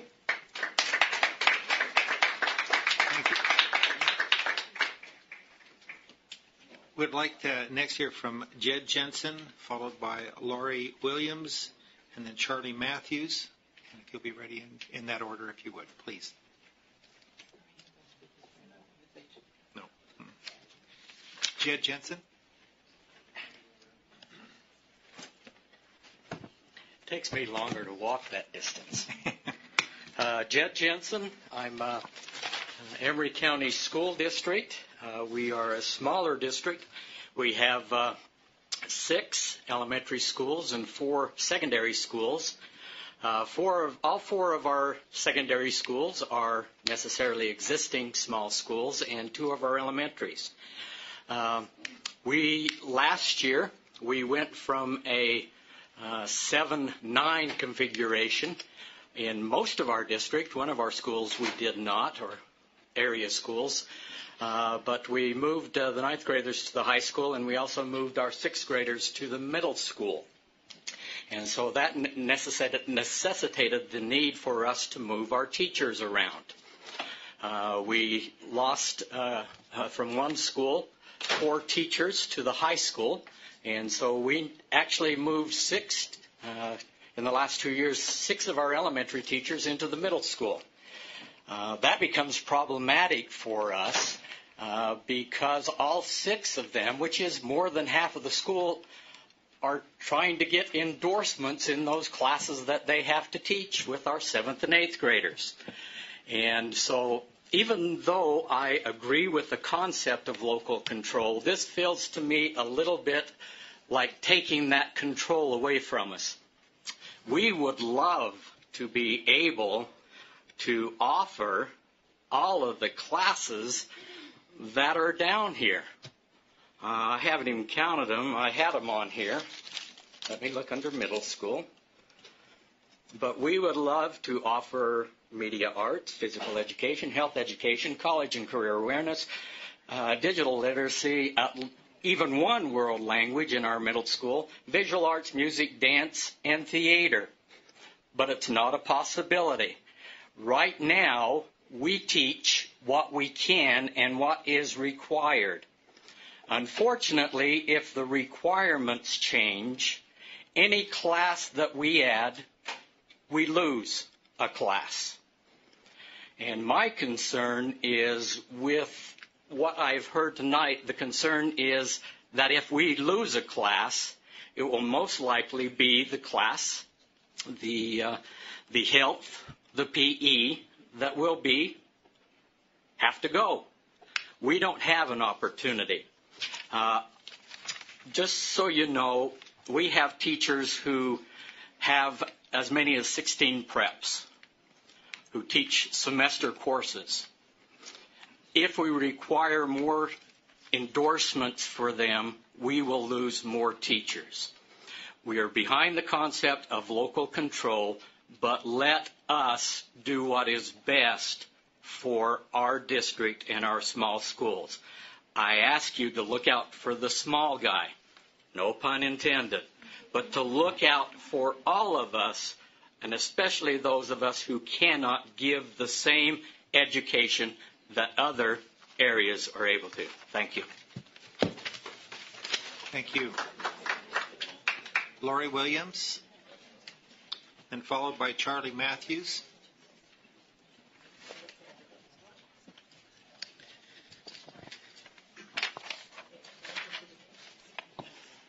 Are you sure? Okay. My name is Laurie Williams, and I put DEA on there because it was easier to write than panicky parents who are knocking on my class window at 7:30 in the morning, which is literally what happened on Monday.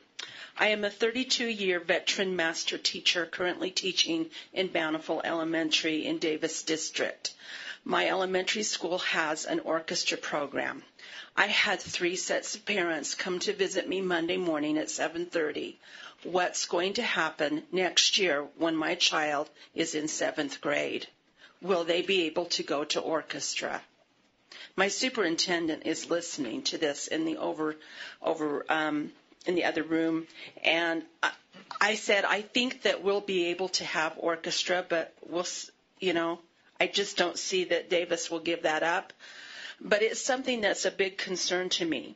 So one of my overarching questions that I have, is there someone within this building that the board here can speak to about the cognitive abilities and the necessary needs of adolescents?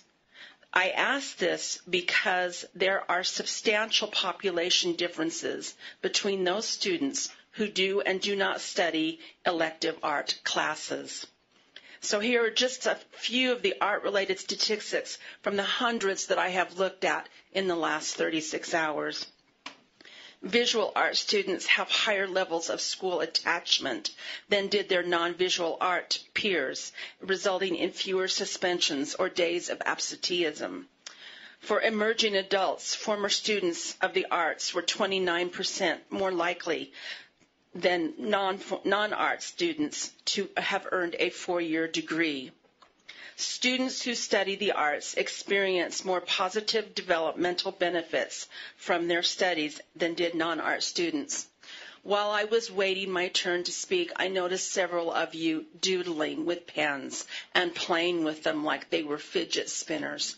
And that's perfectly okay.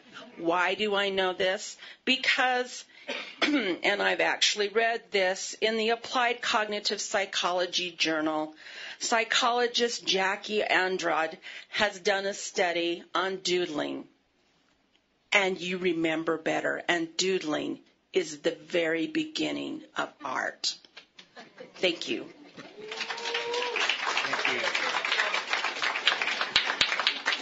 Charlie, and then we'll follow him with Jenny Earl and Kim Irvin. Hi there. My name's Charlie Matthews. I am science coordinator with Park City School District.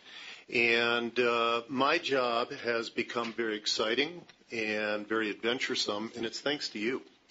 By signing and ratifying and putting that stamp that's up there on the new science standards for grades 6 through 8. What's really exciting about it is, and I'm going to address two areas that are involved in this rule that you're considering. First of all, this new science standards, very different than past. What's really exciting about it is there's a content area, but equally important to that is practices. Jay Blaine laid out what he called transferable skills. It's exactly what's laid out in that document, that we need to get our kids engaged in different activities that will build them as critical thinkers, investigative learners, etc.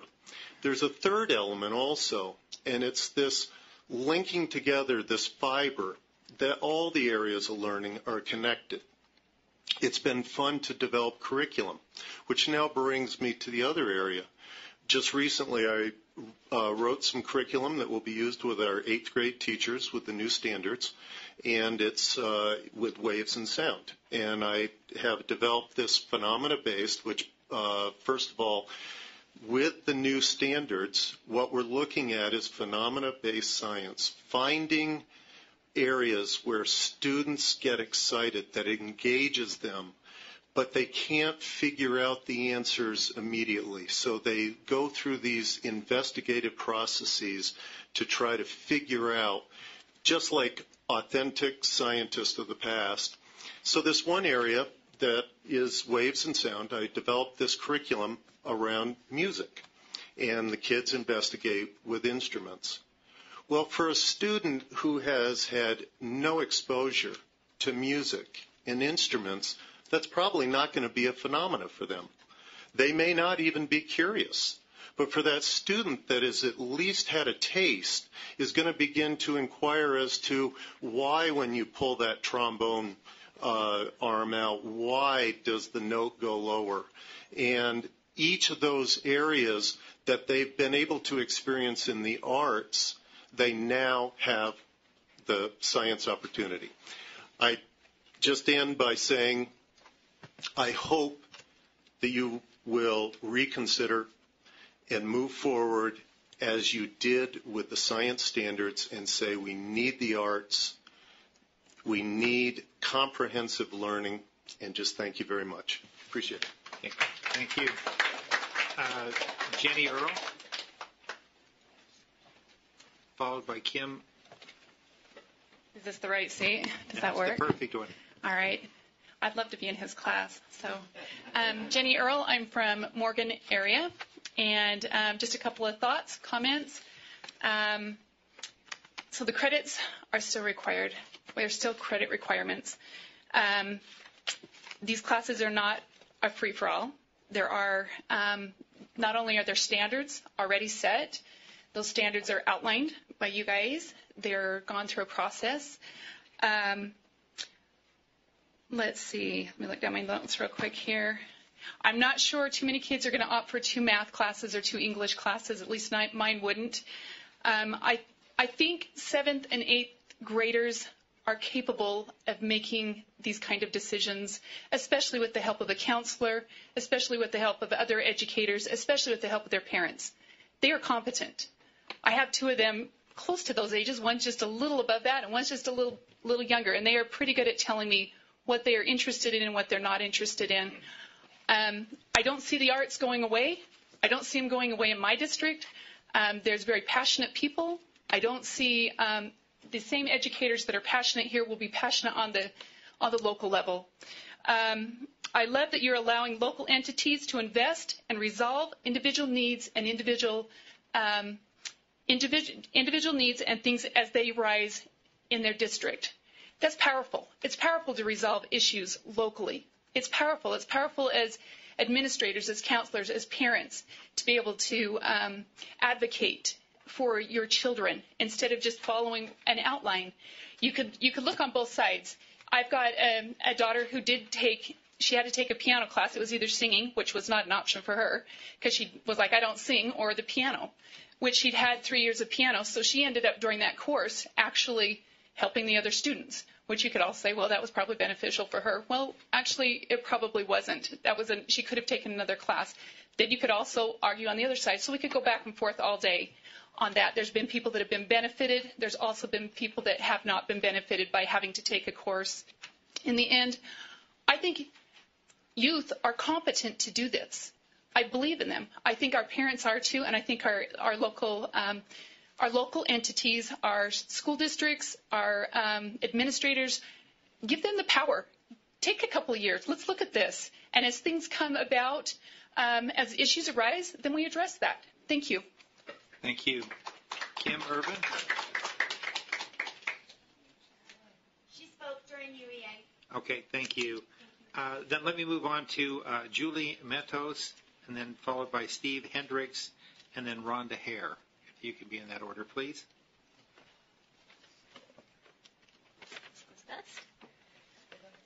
Spin around.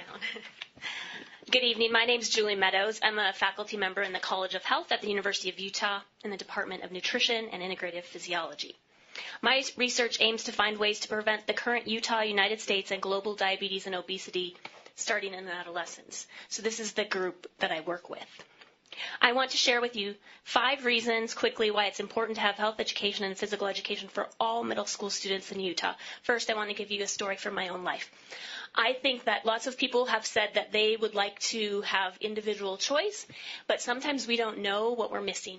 My son, I'm a nutritionist and a PE specialist, and he in 7th grade did a science fair project where he wore a pedometer that counts your steps.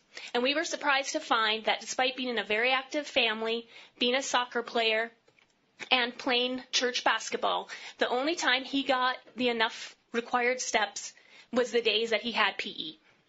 So if I'm doing it at home, but I want the support of the school.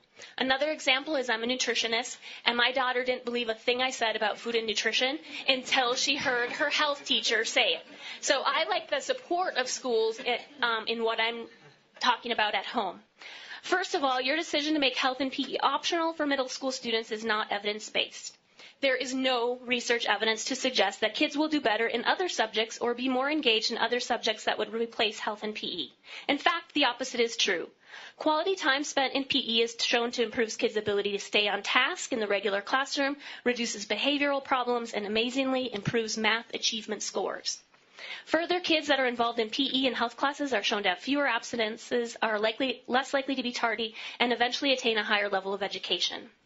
It's important for students to learn about their health in order to take care of their own health, but their family's health. Many of our kids are taking care of their their siblings' health, their parents' health, and their grandparents' health. We have a very complex healthcare system, and kids need to know how to navigate it. Next, academic success, which has been addressed quite a lot, but health education is another way to learn how to apply science, apply reading, apply math. And middle school students are kinesthetic learners, and this is the way we teach them. And so these are ways that we can enhance our other core topics. Next, having health and PE is critical to the Utah economy. In 7th grade, students in Utah are asked to start thinking about their career paths. In health, they can learn about many health professions, and workplace employers tell us that health of an employee is one of the key things they're looking for in Utah employees. And I would be remiss without mentioning again that we have an obesity and diabetes epidemic in our state, and this is a great way to reach all students and emphasize the importance of a healthy lifestyle. Thank you. Thank you. Steve Hendricks, please. You've heard enough from me. Okay, thank you. Rhonda Hare.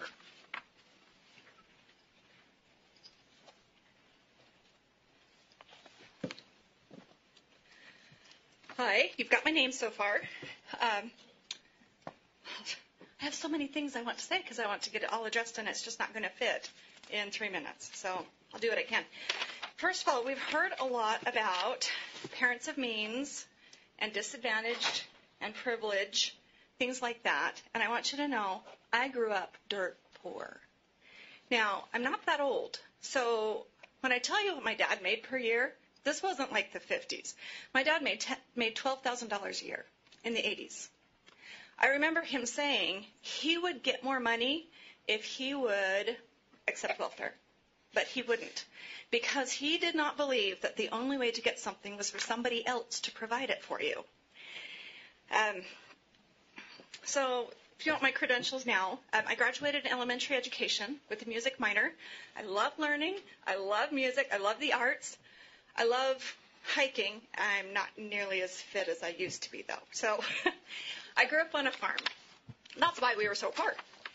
And we were in a very, very small community that had very few classes offered. That's the way budgeting goes. It's okay. It works out.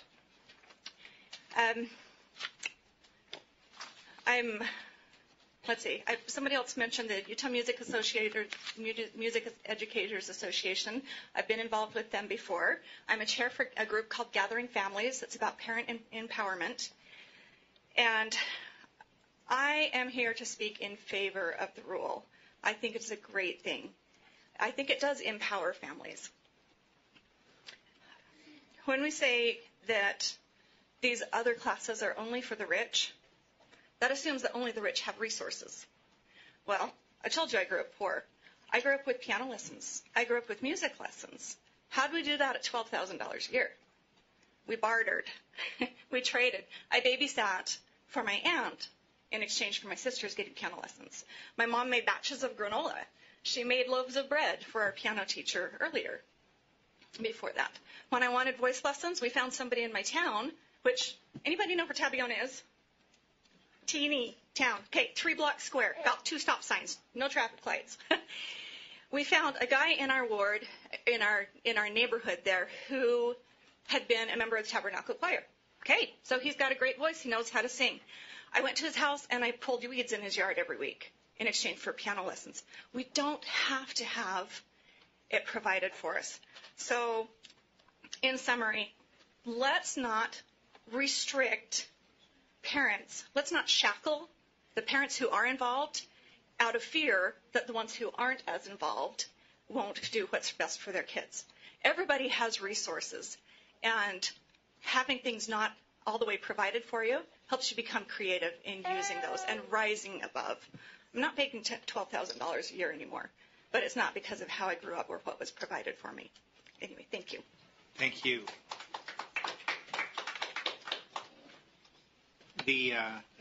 Let me proceed with this next group. Marianne Kirk, Richard Heath, Julie King, and Melanie Provost, if you'd come in that order. With Marianne Kirk first, please.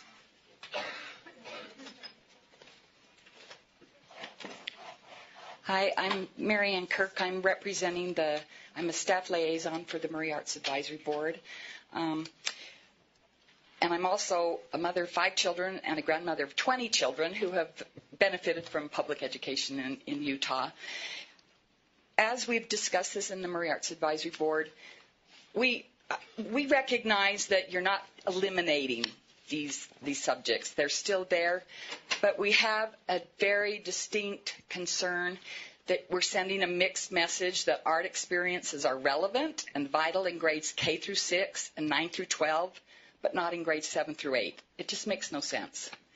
And we recognize that you can choose some of those, but we think that sends a very mixed message.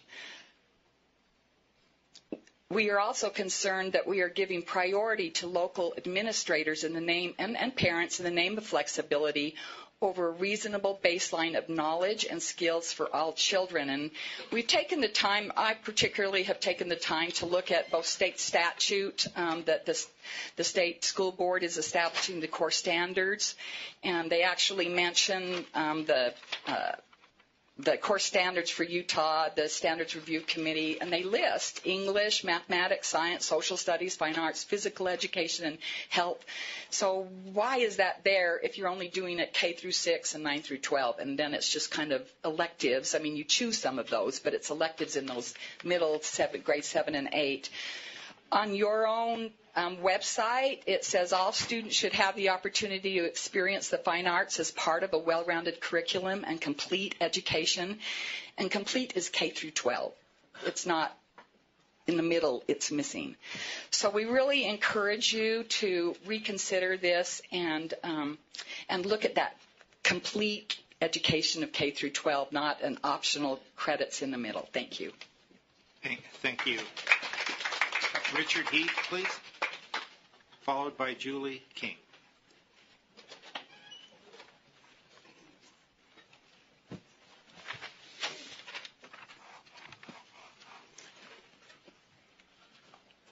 Thank you so much for hearing my comments. And I would like to say, first, respectfully, to reconsider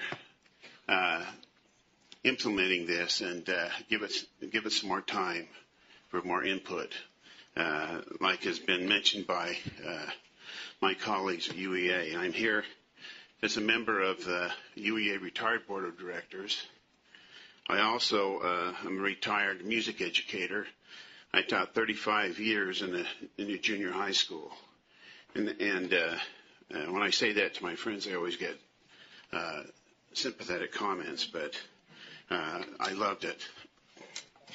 I'd like to refer for just a few seconds to part of an op-ed that I wrote that was in the Deseret News a couple of weeks ago, and I'll send the whole article around for all of you. I find it quite ironic that Japan and China are racking their brains to get increased fine arts training for their children so they can be more creative like their American counterparts. We, on the other hand, are passing our Asian counterparts moving the opposite direction. Several years ago, I attended a lecture by David McCullough, the author of 1776. McCullough alluded to an event that happened some time ago in the Commonwealth of Massachusetts.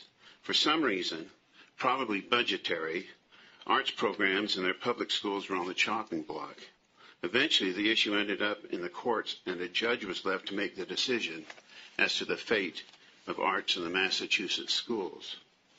The Constitution of Massachusetts states, quote, "It shall be the duty of legislatures and magistrates in all future periods of this Commonwealth to cherish the interests of literature and the sciences and all seminaries of them, especially the University of Cambridge, public schools, and grammar schools in the towns," close quote. The judge's decision to save the arts in the schools of Massachusetts dealt with one word: cherish. You can't learn to cherish without the arts. I know that from all that's been said, the arts are not going to be gone, but this de-emphasis is a concern to me. And I look at it another way, looking at my school, when there was a large choice of arts classes and larger classes in the arts, like there is often in music, and PE classes, which are larger as well, the other classes in the school are smaller. So please consider that, because that's kind of class size reduction in that case. Thank you for your time. Thank you. Julie King, followed by Melanie Provost. Hello. My name is Julie King. I'm the mom of 4 kids. I have one in college, and then my other students are in grades 10, 8, and 6. So this directly impacts my family. I'm a my thing go up? No. I'm also a parent and a member of the food allergy community. I have a daughter with multiple life-threatening food allergies who has come close to death 6 times. The story shared about a student not being allowed to opt out of a required CTE class is actually a situation that my daughter encountered, but her experience is not unique. I know of many other food allergy students who have faced the same obstacles. We tried to opt her out of foods, but we ran into an administration that was hesitant to push back against a state-required class. She had to take the class, even though it put her in a very real medical danger. Our experience, personally, has been that LEAs are often reluctant to make accommodations when it comes to those state-required classes. I love the arts, and I value PE and health. I sometimes teach dating, violence, and healthy relationship classes in secondary schools. I understand very, very importantly the value of these classes. But for the students who need to opt out of these classes, it shouldn't be so hard. I shouldn't have to fight as a parent to make sure that my child is safe at her school. I also happen to be a social worker. I have worked with abused, neglected children as well as serving as a foster parent. I have worked with girls who have full-blown panic attacks when they are faced with changing clothes in front of others after facing horrific sexual abuse. I fully understand the benefits of IEPs and 504s, but sometimes my kids in foster care don't want their teachers to know that they need specific accommodations. Sometimes they just want to be like other kids. There are different kids who need different things. I am in favor of the new rule because it allows parents to make the best decisions for every child. Thank you. Thank you. Melanie Provost, and then followed by Matt Alverson, Lisa Bigley, and then Cody Hughes. Hi. My name is Melanie Provost, and I'm a physical education teacher at Sandridge Junior High School.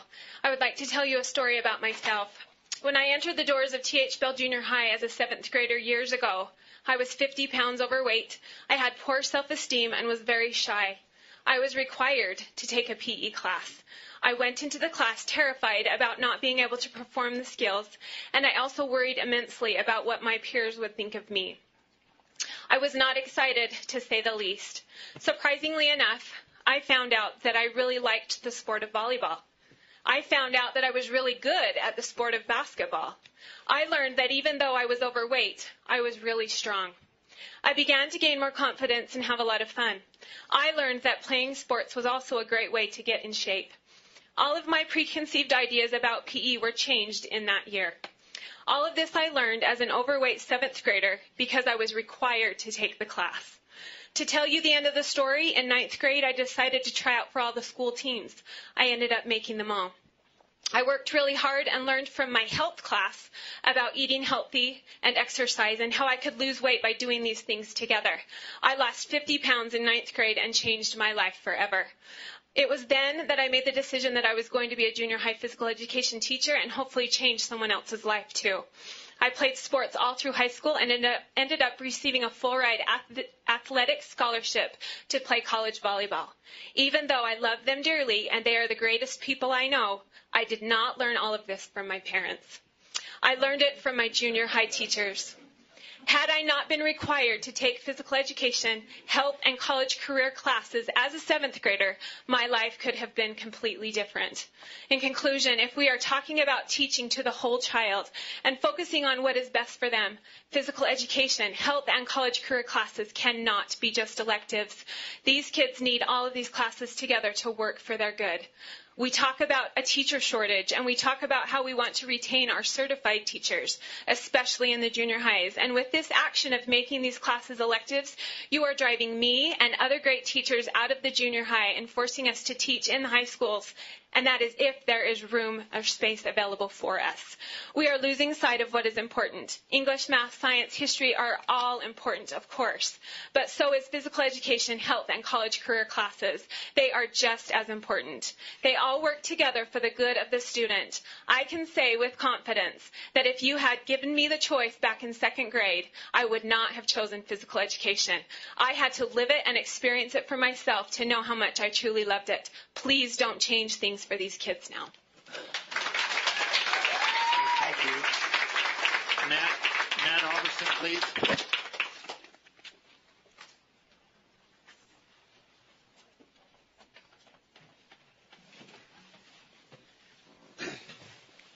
Good evening. I want to just start by thanking all of you that are here, that are just here for the kids, and we're here to help these children succeed in life. So thank you for all your work. My name is Matt Alverson. I've been teaching for 8 years. I've taught PE, health, and history. I'm a teacher at Sandridge Junior High as well. I wanted to start by just sharing a couple of facts with you. Okay, these aren't opinions; these are facts. These are just some things to add on.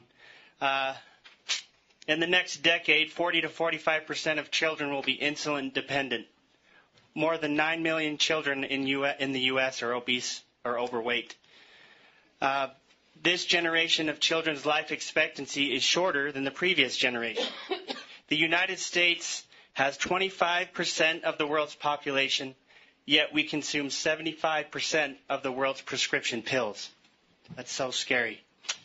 When I heard about this rule change, I heard it from my brother. He's a teacher. I thought he was pulling my leg. He sent me the article, and I read it very intently. And one thing that kept popping up was the word freedom, and that just keeps popping up and popping up and popping up here, which is obviously a great and important word. In that article, it said, we want parents to have the freedom to choose what is best for their child.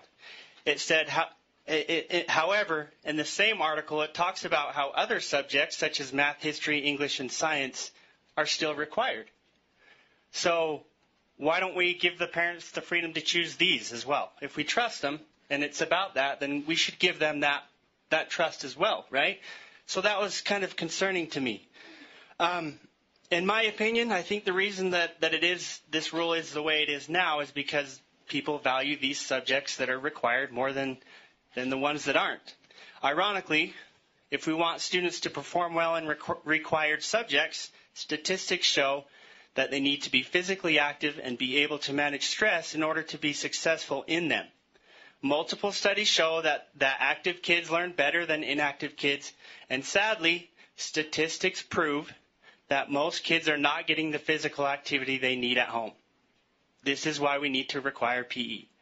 The kids that will opt out of PE are generally the ones that need it most, because otherwise they won't have any physical activity in their life, which will affect their test scores in required classes, and even more importantly, it will affect their quality of life. In closing, I just want to share a story. In my PE class, I have my kids write. They do writing assignments. And I had I show a little video, and then I have them write a little bit about it. And in this video, it talks about how to overcome and treat depression, which we all know is a problem. And it talks about how to do that through being active and being in athletics and managing stress and the things that are taught in health and PE.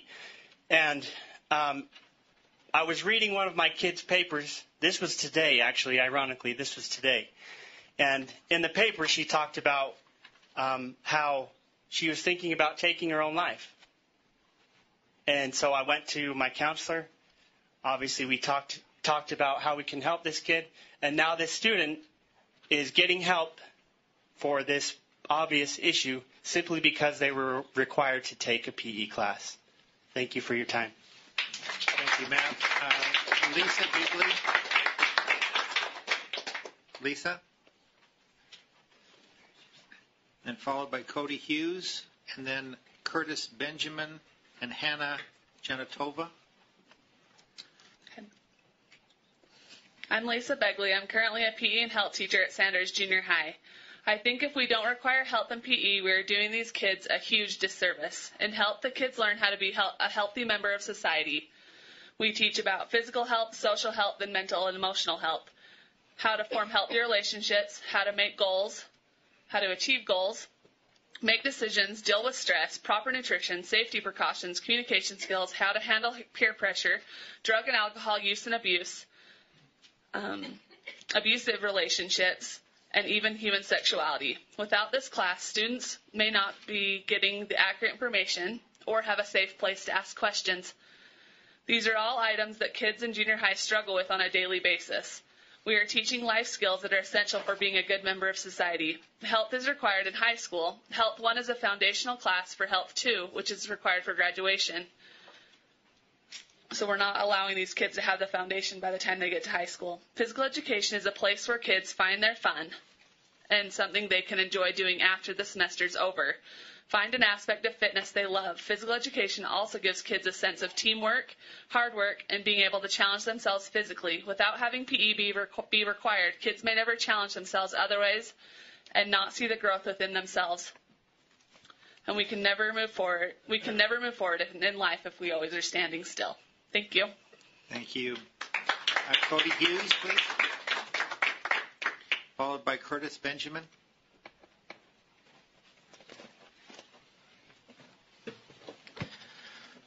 Thank you so much for having me.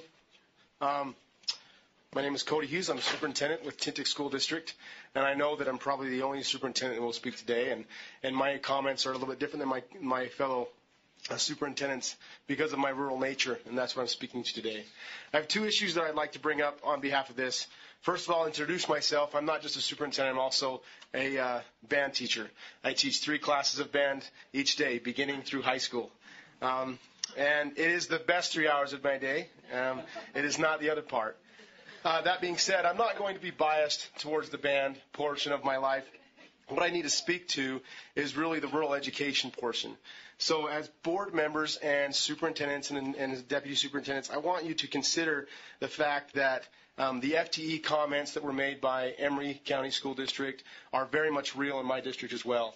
As we look at those option changes and the shifts, stability for physical education and health and the arts is very important for the stability of our staffing and the stability of our budgets. If we were to see shifts, and let's think about it, everyone here has had a child that says, I don't want that.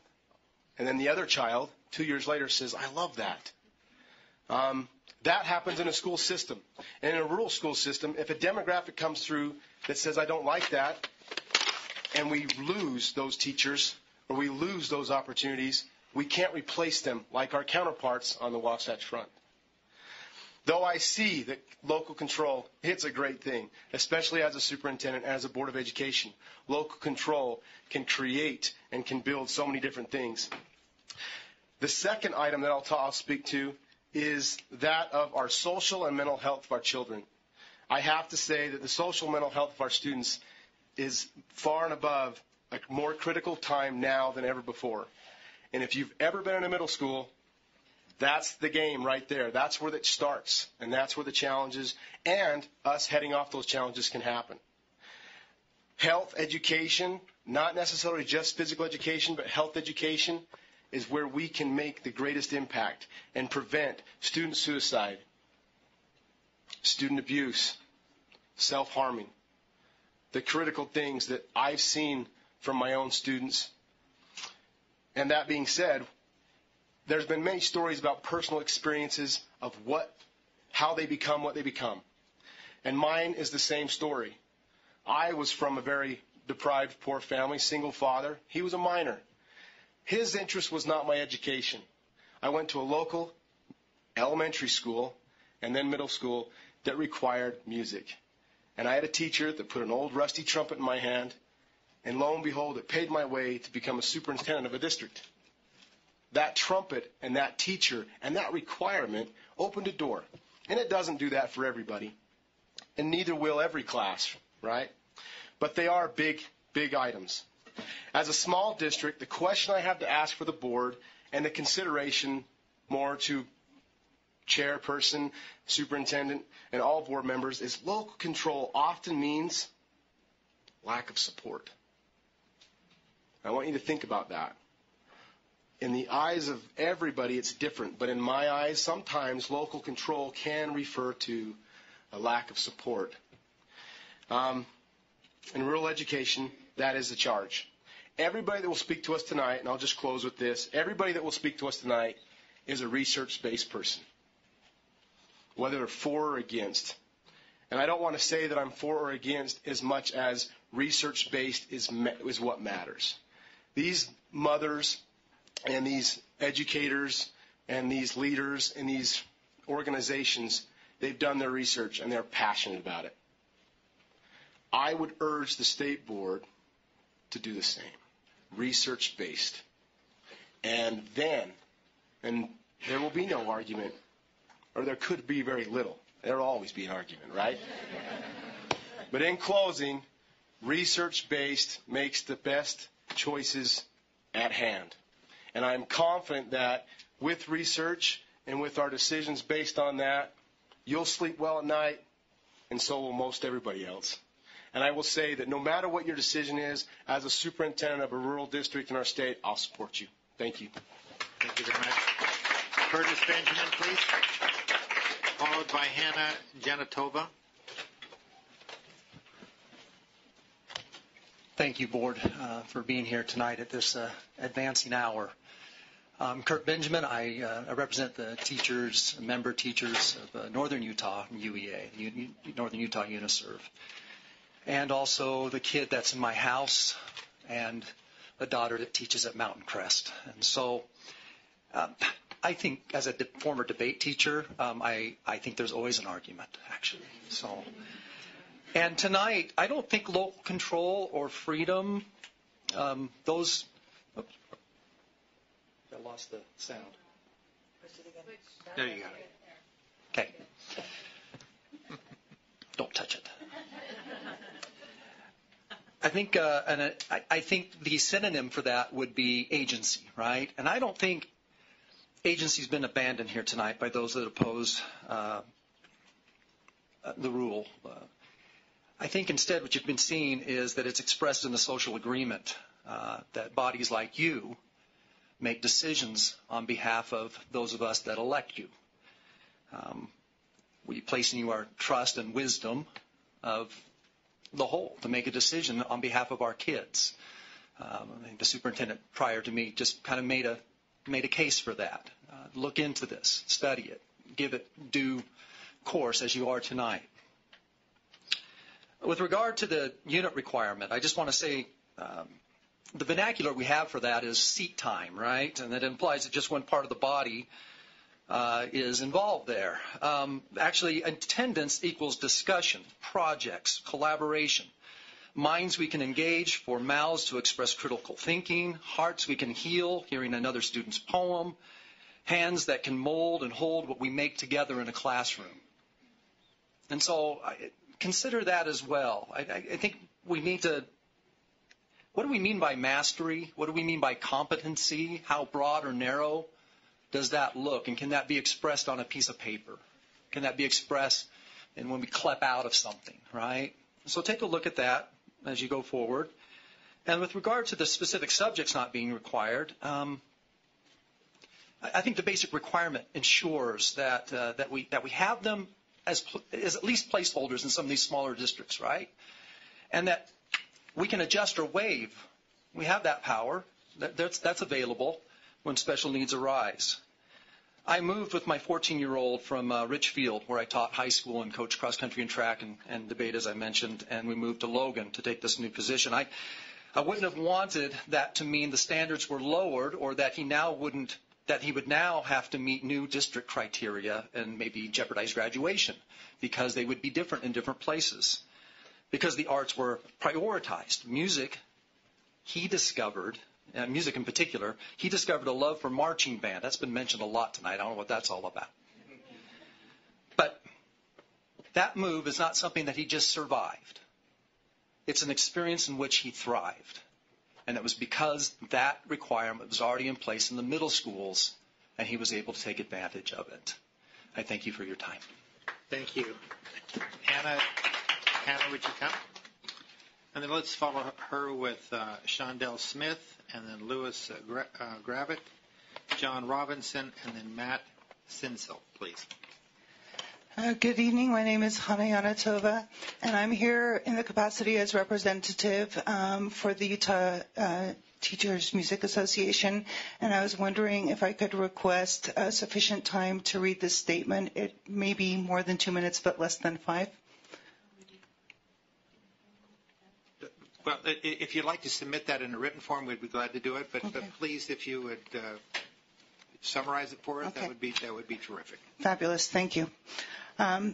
So I will start by opening with a quote by a colleague, a nationally certified teacher of music, Heather Smith, who wanted to impart onto the Board of Education that it is impossible to overstate the importance of continuing our education in the public schools.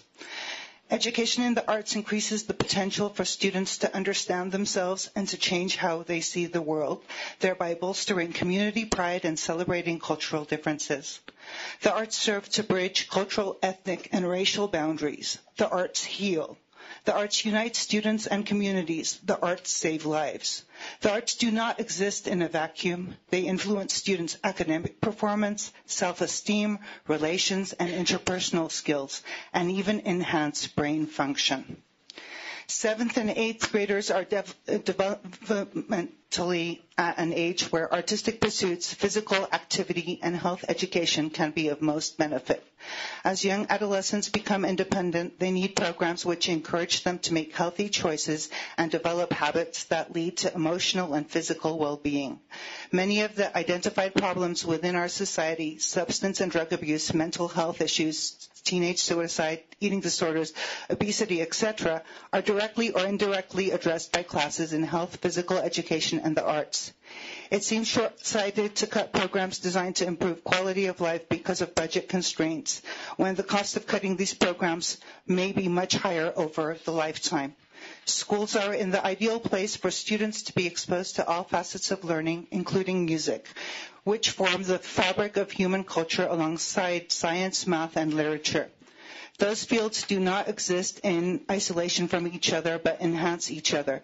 The middle school years are a valuable time for students to experience the arts, in particular, as a safe place to explore appropriate ways to express emotions, to learn to think creatively, and to belong and work with others in a unified group. All skills needed within a community. 7th and 8th graders also need to be prepared for opportunities available to them in high school. A student who has not participated in a performing group or who is not musically literate will simply not be ready to participate at a higher and more musically satisfying level when that opportunity becomes available. Successful high school choral and instrumental programs are built on the foundation provided by middle school programs. To get any of the arts in 7th and 8th grade will impact the level of proficiency within those programs for high school students. As teachers of piano students, we are directly impacted when accompanying and performing opportunities are not available to our students once they have reached an age and skill level to participate in middle school programs. A successful performance with a choir or instrumental group within a junior high school setting is a positive reinforcement to our students. I stand here today to represent over 600 music educators from around the state alongside our fellow musical and cultural organizations, and we politely request that you reconsider and reinstate the arts as a general core requirement. Thank you. Thank you. And would you submit your written testimony, please? Thank you. Shondell Smith, followed by Lewis Gravitt. Okay, thank you for allowing me to speak. My name is Shondell Smith, and I'm a parent from Weber School District, and I'm speaking against this ruling. And I have 3 stories of students that I would like to share. Kyle was a shy student who struggled in traditional subjects. In 7th grade, after enrolling in CCA classes and in visual arts, he discovered that he was extremely gifted with computers and he loves art. He then went on to take classes in computers at the OWATC.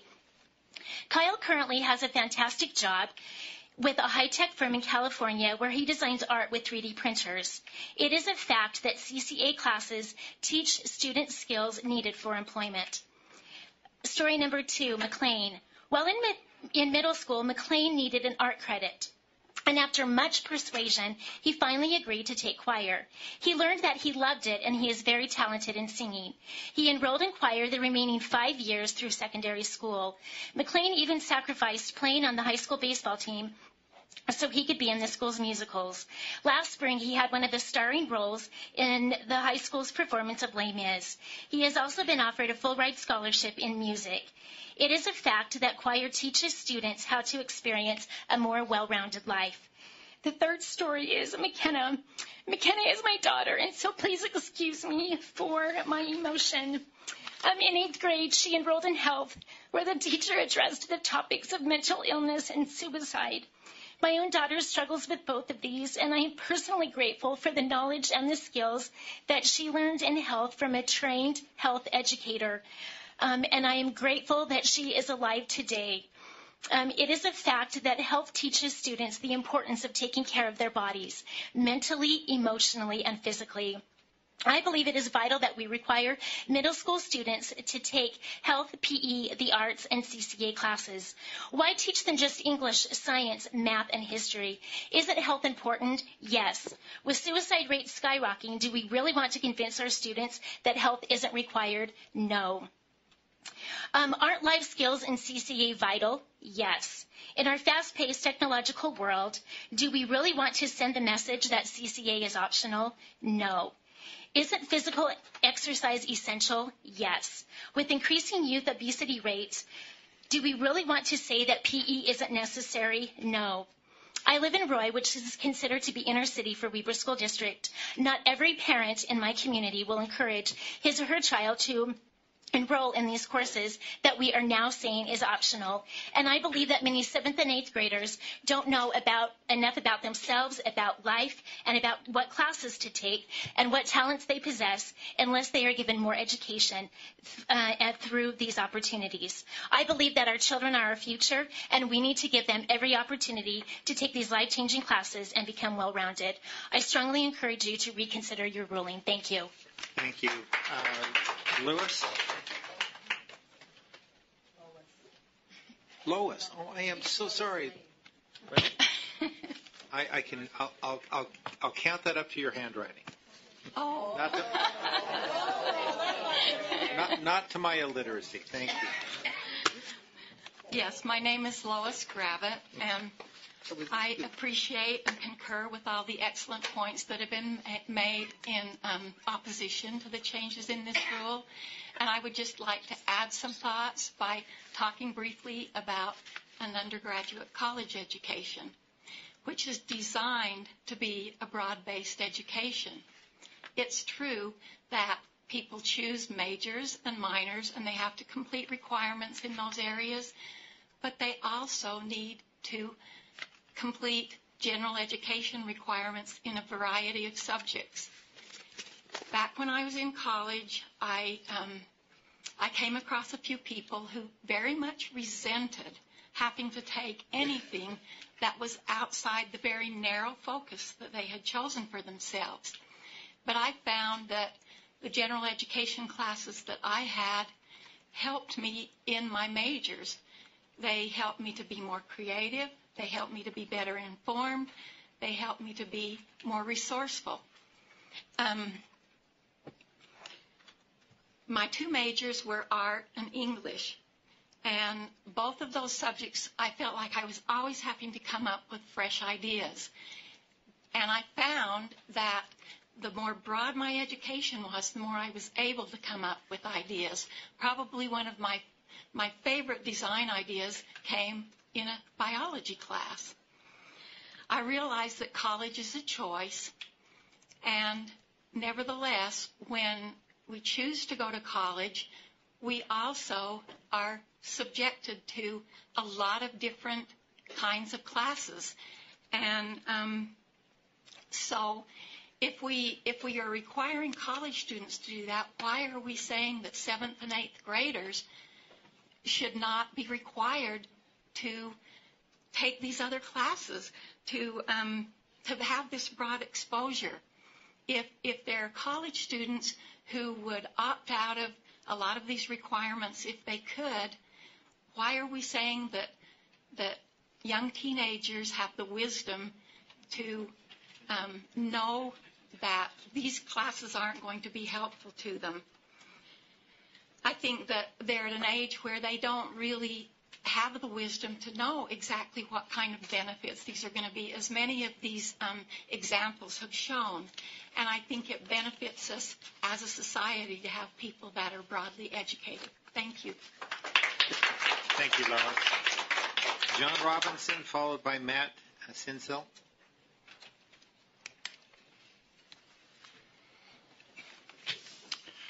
Board President Huntsman, Superintendent Dixon, board members, and administrative staff, thank you all for providing an opportunity for this forum of us being able to express our opinions about this. I come to you today as an educator. I retired 3 years ago after a 4-year career. I spent time as a teacher, coach, counselor at the junior high and high school level, vice principal at the junior high level, and finished my career in the district as a curriculum supervisor over physical education and health. So I could speak to you from many different perspectives tonight, and some of what I might have said has been said. I want to just focus very quickly on just one thing. I want to tap into my experience as a junior high counselor and a junior high vice principal who had the responsibility of the master schedule. We talk a little bit about reasons why this was passed by the board, one of which was mentioned was the fact that many parents have asked for more flexibility. As a state board, there are close to 700,000 students that you have direct responsibility for. And I wonder, of those 650, 680,000, how many parents have expressed that? What percent? I look at the experience that I had at the junior high level as we went through the registration process based on the standards or based on the course offerings that have been there for us to follow. And it was, in all honesty, it was a small group of people that came to us with that need. And I will tell you, and I can only speak from my experience in Davis School District as a counselor and a vice principal, that we bent over backwards to accommodate the needs that these young people had. There was no drawing the real hard line and saying, the state board said you had to take this and you're going to have to take it. If there was a legitimate reason because of scheduling or because of health issues or whatever, we bent over backwards to accommodate and allow those kids to take the classes that they needed to take. I would share with you some data that was just released yesterday from Davis School District in relationship to a statistical analysis that was done of the current 9th graders who just finished their 7th and 8th grade years, made up of about 4,500 kids. In polling those kids, 999, 1,000 of those kids had not taken all of the required courses. They had opted out because of those needs that I just spoke of. And flexible counselors allowed them to do that. So I would implore you, I would ask you to reconsider the decision that you've made and look at some of these other factors. And I think in so doing, you'll find that we're doing really a pretty good job with the rules that we currently have in our system. Thank you so much. Thank you, John. We'll hear from Matt, and then would follow with Joanne Rowland, Dr. John Newman, and Monique Hadley. Hi, thanks for letting us all speak tonight. My name is Matt Sinsel. My wife, Corinne Penka, and I are both educators in the school system and also professional artists outside of the school system. I don't know how many of you have ever had to sit in front of a panel and justify why what you do is important. But for the sake of empathy, I hope that one day you have to sit on this side and justify that. Okay, so some of you are very used to it. Okay. So a lot of things that I wanted to say have been said. I know that a lot of times in the arts we have to, in order to validate what we do, we have to connect it to some other thing. How does it influence other things, science, math, all of this? So I could cite a lot of studies. I'll share one. According to www.arts.gov, in 2013, arts and cultural production contributed $704.2 billion to the U.S. economy. So if we're looking at, or 4.23% of the GDP. So if we want to talk money, there's opportunities that we're giving our students post-secondary education. The workforce is looking to hire creative problem solvers, people who think outside of the box, people who have cultivated their imaginations, which takes time and effort consistently over the course of many years. This provides a 2-year gap where that need may or may not be met. I think on a personal level, the reason I'm having such a reaction to this is that the message we're sending our middle school students is that the arts are not important because they're optional. We're saying the arts are not important. I know for a fact that many kids would not elect to take math, science, and English. But we know as parents and adults that it's for their ultimate benefit. We don't trivialize the importance of these pursuits, and we shouldn't, because they are important. They're valuable. So is visual arts. So is music. So is theater. So is dance. It's all valuable. So let's be clear on what's happening here. The effort to make arts education non-mandatory is so that you'll be gathering data in the coming years as fewer and fewer kids choose to take these classes. When you've compiled enough of this data, you'll argue the case that because fewer kids take an arts class, the arts teacher is obsolete. And so you'll eliminate this position. This isn't investing in education. This is divesting. This is taking away. The greatest scientists are artists as well. When I examine myself and my methods of thought, I come close to the conclusion that the gift of imagination has meant more to me than any talent for absorbing absolute knowledge. That's Einstein. That's not my quote. So, lesser known, he was also an amateur pianist and a violinist. So if we want more Einsteins, we can't trivialize the importance of arts education. We have to keep arts mandatory in the middle schools. Thank you. Thank you. Joanne Rowland, please. And then Dr. John Newman, followed by Monique. Am I next? Yes, please.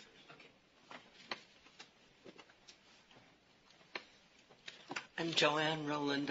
From the Gina Bachauer International Piano Foundation. I'm so happy to follow someone who is so passionate about the arts. And, of course, you've heard many, many other stories, but thank you for listening to just a few more. When I travel to elementary schools in the Salt Lake Valley, I take a beautiful grand Steinway piano and one of the best concert pianists who either live in the state or often come from someplace else and are visiting. And I look at the faces of the children knowing I'm there for 45 minutes and I'm sorry that's all that they get of me for a whole year, and wonder sometimes, well, what difference could this make? But every time I look around the room, I find at least one face for whom the world will never be the same. And for that one face, I hope to be able to keep doing this for a long time. Now, your decision here will not probably affect the Gina Bachauer program, but I want you to know a couple of other ideas, and I think you do know, about why mandatory arts education should be continued, especially in middle school. I think you probably know Amy Wadsworth, who's developed a charter school on the idea that middle school is a really rough time. All of us have been 7th graders. It's probably a year that most of us would not choose to repeat. Amy Wadsworth figured out that one way to help the vulnerability of the middle school years would be to require middle school children to explore themselves through art, dance, music, and theater. And I've been in Amy's school quite a bit, and I've seen thriving middle school students who belong to something because they are in an arts program. A very, very long time ago, I was a student at Bountiful High School. Gordon Keddington was our choir teacher. He also intuitively, because I don't think it was so research-based such a long time ago, intuitively knew that if he recruited from the parking lot the boys that were smoking at lunchtime to sing in his choir, they would not likely end up in juvenile court. And he was right, and I hope that we will require arts to continue in the schools. Thank you very much. Thank you. Dr. Newman, please, followed by Monique Hadley, and then after that, John Boone. Hello. I'm John Newman. I am a theater professor at Utah Valley University. I run the Norda Children's Theater Center for Children and Youth, recently renamed the Thai Center. And before that, I was, for 18 years, taught high school theater. We have a state core requirement for the arts, kindergarten through 12th grade. But it's implemented differently. My program works with middle schools, it works with elementary schools, high schools, and middle schools.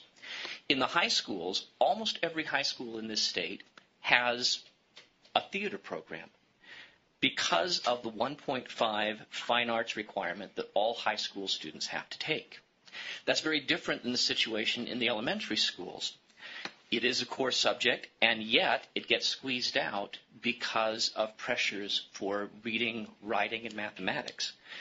What we find is that the greater the pressure is to improve test scores in the elementary schools on these standardized tests, the greater the likelihood is that the administrators are choosing not to offer the arts, are completely eliminating the arts in those schools.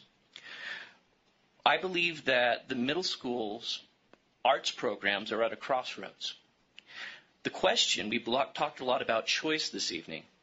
Let me frame it a little bit differently. The question is, will students in every middle school in our state have the choice to take theater and other arts classes as they do in our high schools? If we want all students in middle school to have the choice to take theater and arts classes, then the middle school arts credit requirement at the state level is vital. Thank you. Thank you. Monique, then followed by John Boom, and then if I can have Tom Netterberg follow up in that order. Thank you. It's really awesome that you guys are here today and taking all of this time to listen to us speak to you. My name is Monique Hadley, and I am the president of the Utah School Counselor Association. I'm here speaking in behalf of the Utah School Counselor Association and counselors around the state. I am also speaking to you as a school counselor and advocate for Utah students, and asking you to reconsider the decision to eliminate requirements for health, PE, art, college, and career awareness in the middle schools. I reiterate what many have said today. Heidi Matthews and others have stated that if requirements for these curriculum areas are not required, that our most at-risk students are who will suffer. Students benefit from early access to college and career awareness. Oftentimes, it's the only place that some students will even get exposure to different varied interests through these programs and information about college and careers. Many students are at a disadvantage, don't even know college lingo or college language. They don't know that they have to somehow save or prepare or pay for money, or that there's money out there for them to go to college. And as the earlier they start learning about this in middle school in 7th and 8th grade and learning be exposed to different kinds of careers that are out there, the more prepared they come to high school and ready to accomplish the goals that they are making for themselves.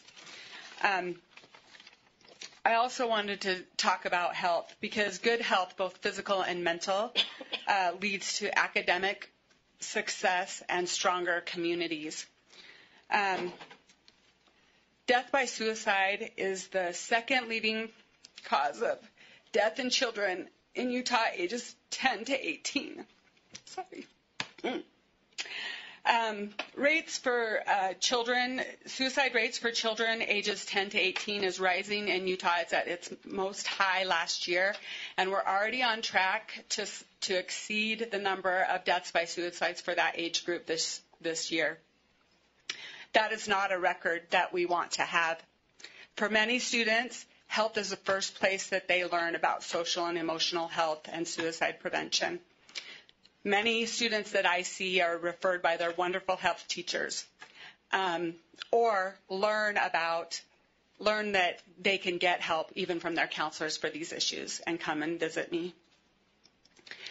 As far as access and flexibility, I believe that we're already offering that in our schools. Online classes are available, but they're not the best choice for our at-risk students. They are a better choice for our students who come from homes where they have parents who advocate for them and maybe even can afford to be home and help monitor some of these online classes. So if they choose that they don't want to take PE or health in school, they can easily do those online with support at home.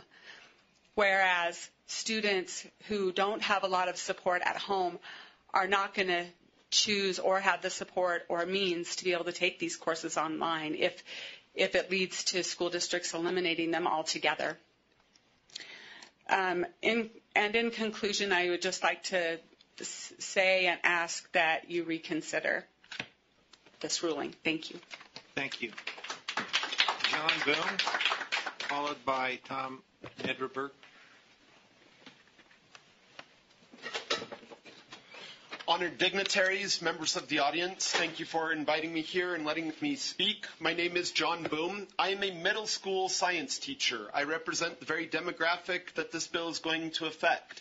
I have come here today to point out a few things. Art, music, dance, drama, these are the basic humanities, and I'm a little dismayed that basic humanity is now no longer mandatory. This is in a society where our morals are going downhill. We need this humanitarian approach to understanding the world around us. Recently, I went to China. I was there for about 2 years. It was one of the better schools in China. They had great scientists. They could get international research fellowships around the world. But these students got sent home. They got sent home less than 2 weeks after they traveled around the world because these brilliant scientists weren't creative.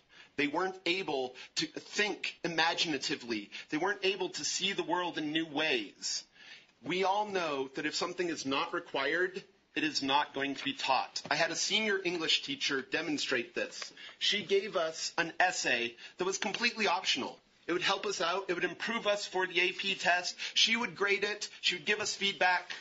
Not a single student in that class did that optional essay that was better for us. If it is not required, it will not be taught. Now, we want to think that history, that math, that science, that if they understand it, they're going to be this great tome of facts and figures. But ladies and gentlemen, this is one of the most boring books that I have ever read.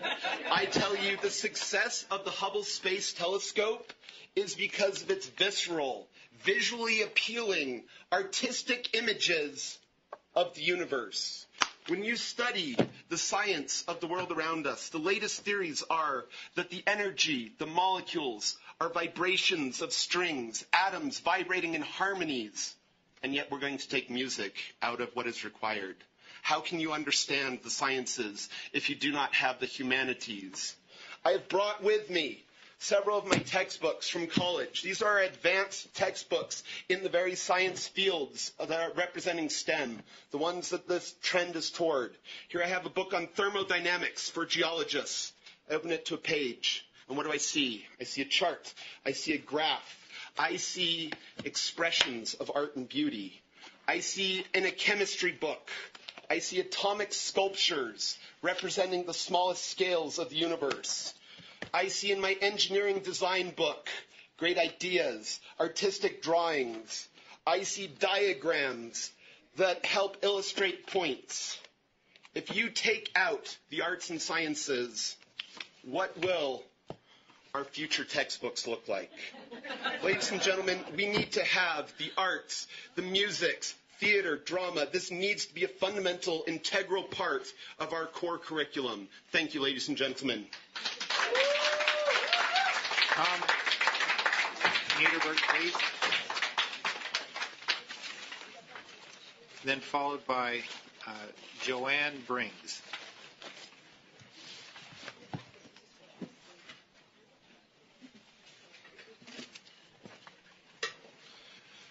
I'm Tom Niederberg, a 38-year teacher from the Tintic School District, and I want to speak to make sure that we include the arts as part of our curriculum in the state. Cody Hughes got up and spoke. He was my superintendent. He was also my student. You want the rest of the story? He came to school as a 5th grade student. He was special ed. He couldn't do things like read or spell, but he got a trumpet in 5th grade. He talked about his dad. All I got to say is it's a good thing there was Eureka to help raise Cody. He struggled all through school, but that trumpet unlocked a relationship with the music teacher, which unlocked a relationship with Snow College, which got him a full ride scholarship, which he was able to complete and get another scholarship to SUU, and he became a teacher and then decided he liked education and wanted to change lives. So he got his master's degree, became a principal, and finally a superintendent, committed enough that he still teaches music. You know, I'm not here to protect my job. I taught math, science, Utah history at a middle school in Tintic. It is important to have the arts. It's important because our children need it. I had 5 children graduate from Tintic High School. One of them loved the arts, was in drama and theater. Currently, she works for the Center Theater Group in L.A. as a prop master. She has worked on 3 Tony Award-winning programs and plays from Tintic. That always is amazing to me, this little old girl from Tintic. The thing that worries me is that you're going to make a decision, and you won't know the immediate impact or result of that decision.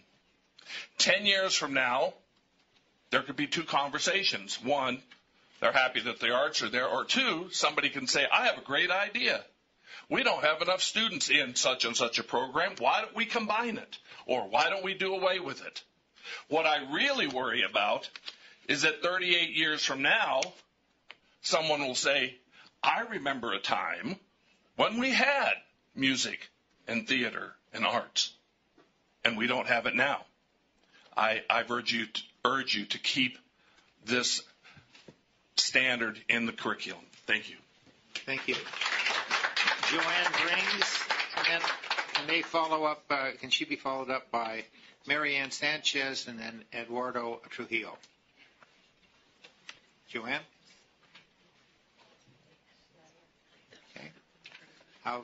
Okay, then how about Marianne Sanchez, followed up by Eduardo Trujillo, and then Nathan Belknap, please. Hi, my name is Marianne Sanchez, and I'm here with Isa, and we both have something to say. So, my name is Mariana Aurora Sanchez. I'm 13 years old, and I'm in 8th grade, and I attend Northwest Middle School, which is a Title I school. This means my peers and I are especially at risk of losing these classes that help us. When I was in 7th grade, I enjoyed having these requirements because I had a physical education teacher, and he would help me keep up with my classwork. And if I was falling behind with an assignment, he would make me get that assignment from that class and make me do it in his class. And if a grade was falling back, I would do that assignment in his class so I could keep up my grades. And he really helped me. And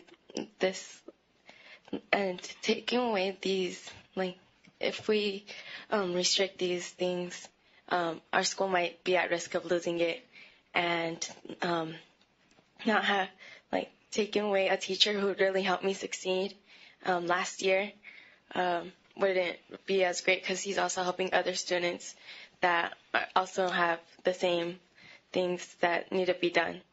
And not having a physical education as a required class kind of loses concentration for other classes, because when I had it, it would help me concentrate in other classes. It would help me more in learning new things and developing new ideas. And and this helped me a lot with my growth and keeping fit and exercising. So, sorry, I was really nervous. No, you did marvelously. Thank you. Do I go? You said go ahead. Okay. Sorry. Hi, my full name is Chantel Isabella Reyes Baldonado, but people call me Isa.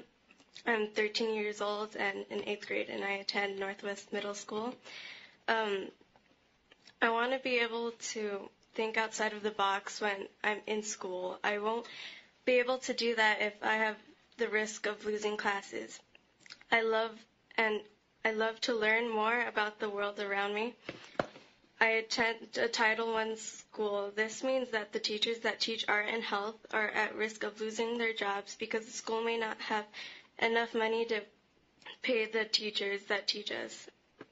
These teachers believe in me and support me through everything I go through. They've taught me to be a better person and to appreciate the world around me. Please, if you care about student growth, if you care about me and my education, keep these classes that influence not only me but several other students, more ways than one. Thank you. Okay, thank you. Thank you for letting us speak today. Eduardo Trujillo. He left. Okay. Nathan Belknap, please.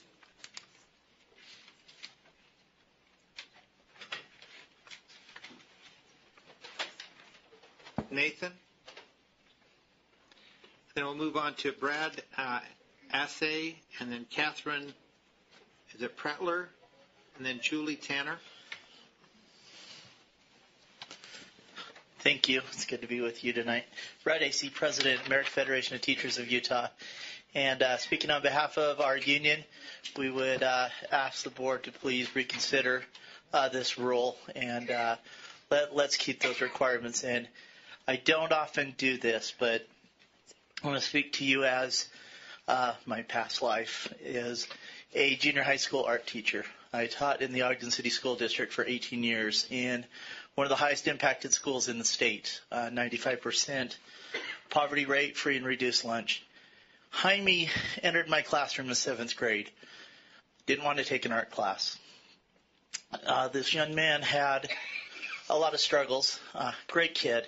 Just what he had to deal with in his environment, I often worried about him. He came in saying he couldn't do art, and I begged him. I said, I can teach you to do art if you're willing to learn. That young man I just saw last spring as he was entering Weber State University in the visual arts. He found his voice. He found what he needed to keep him away from the influences that would have been detrimental. He pulled away from some of those friends that would have dragged him down, like many who are not alive today because of that lifestyle. He didn't end up as a statistic in prison. He excelled. It's the first time that, I've had many students, hundreds, that were required to take my class in 7th grade or 8th grade or sometime in junior high school.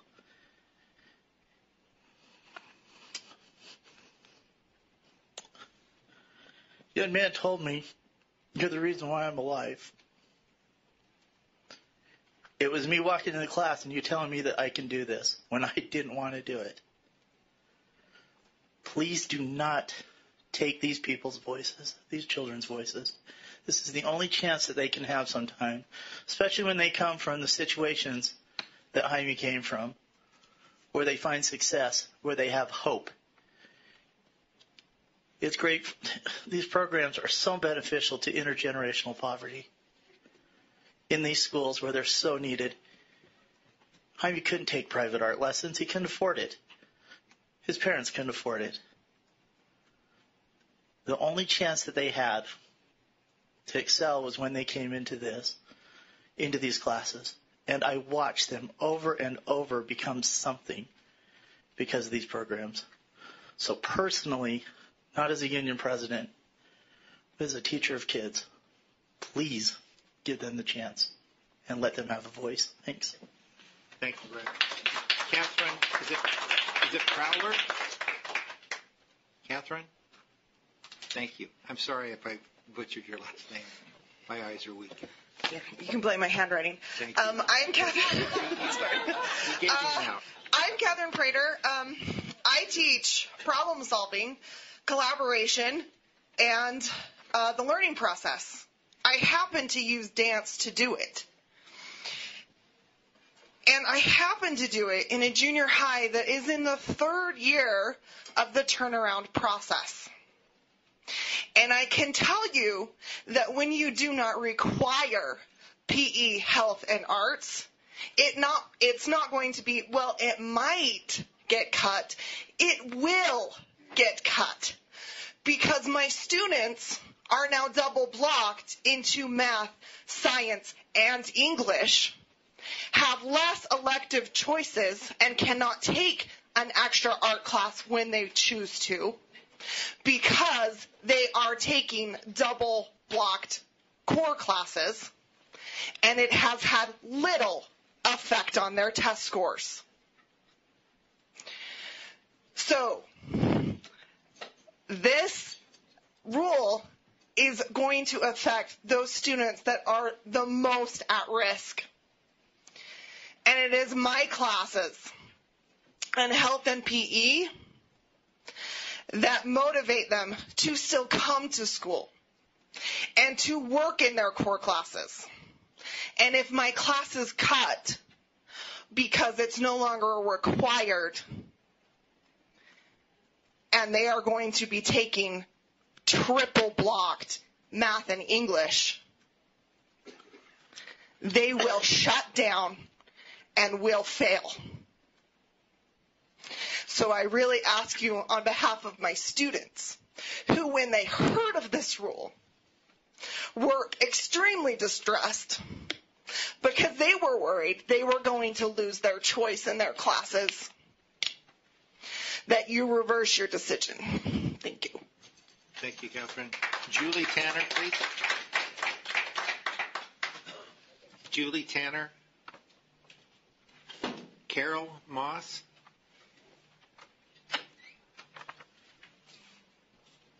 Sheila Johnson. I'm here. Thank you. Do we ever do a 7-inning stretch around here? We're trying to. Thank you for letting me speak today. I know we're weary, and the mind can only endure how much the butt can endure, so I've been standing most of the time. I am here, as several people have said, that where's the data? Where's the data in these decisions? And I have come to you because I am trained in science as a science educator to always have data. So for all the comments made about PE, here's a mega data analysis. 9,000 students in Australia alone, 900 from Hong Kong. It says everything that everybody has talked about today as far as PE and the cross-curriculum gains that we have from that. From hearing everybody's comments, I want to just zone in on one that I think we kind of glossed over. I'm passionate about the arts. I have children. If it weren't for junior high, they wouldn't be succeeding as well because of those options. I would just want to warn you or implore you, when we hear of these scary scenarios where a child was forced to take PE, or because of special needs, or because of allergies in a cooking class, those are real. My daughter has allergies herself. But that is a local control, and that's what we're fighting here for, is local control. And those decisions, we trust that they'll make it with a principal and a counselor. Surely there's a breakdown in communication if a child with allergies is in the food room or they're making peanut butter sandwiches. What I'm talking about and what I want to share about today is the real, every person who has talked today about suicide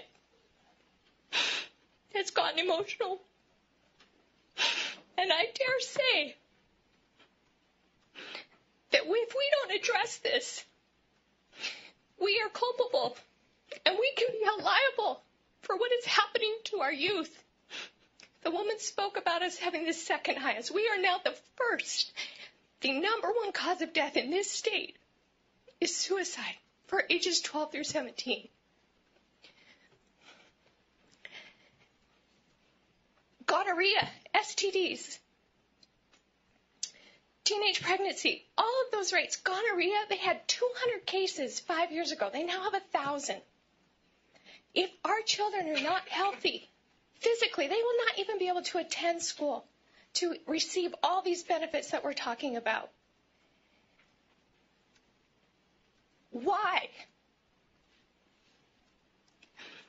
Why would we eliminate health education? I know you're saying local control. I know you're saying it's up to local boards. My local board is changing. The dynamics are going to completely change this next election cycle. If I have an issue, or as parents we have an issue, we have to wait 2 years. Am I not right? 2 years to fix that issue. That is going from a child from 6th grade to graduating from 9th grade. That is their entire junior high career while we try to figure things out. So I implore you, and I have researched this. I have researched other districts who are facing these challenges. I have real solutions. And I'm grateful for the 6 of you who did reply to my emails. I have these.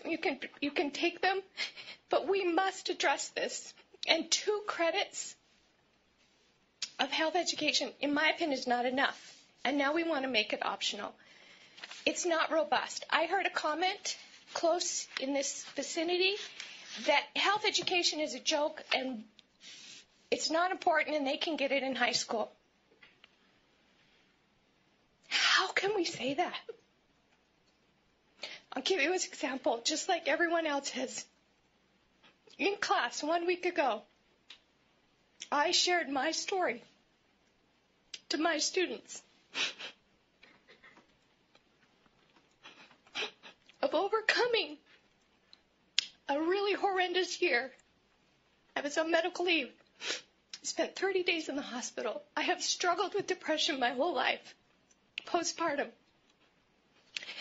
This was life or death for me. I had suicide ideation. I knew that I could get help. I had support. I had a loving family. I have health insurance.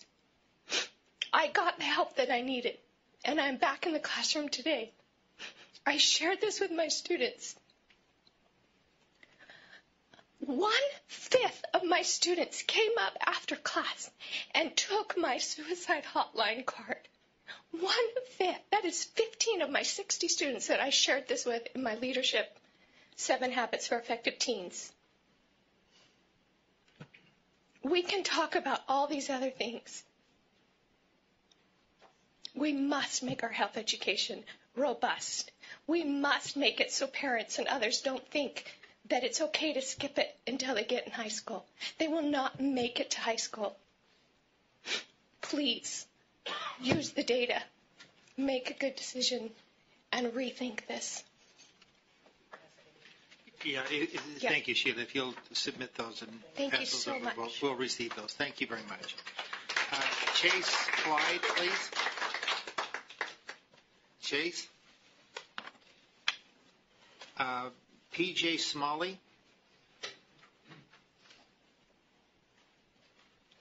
Royce Van Tassel.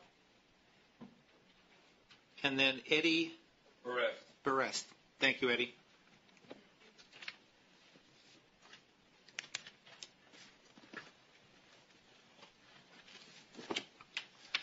Normally, I would say it's always good to be among friends, but it's like 8:15 at night. I think we'd all rather be someplace else. That having been said, Royce Van Tassel, Utah Association of Public Charter Schools. As you know, charter schools exist to provide flexibility in a child's education. The education that you get at the Syracuse Arts Academy is a little bit different than what you get at Tuacahn. Is a little bit different than what you get at APA. That's part of the joy.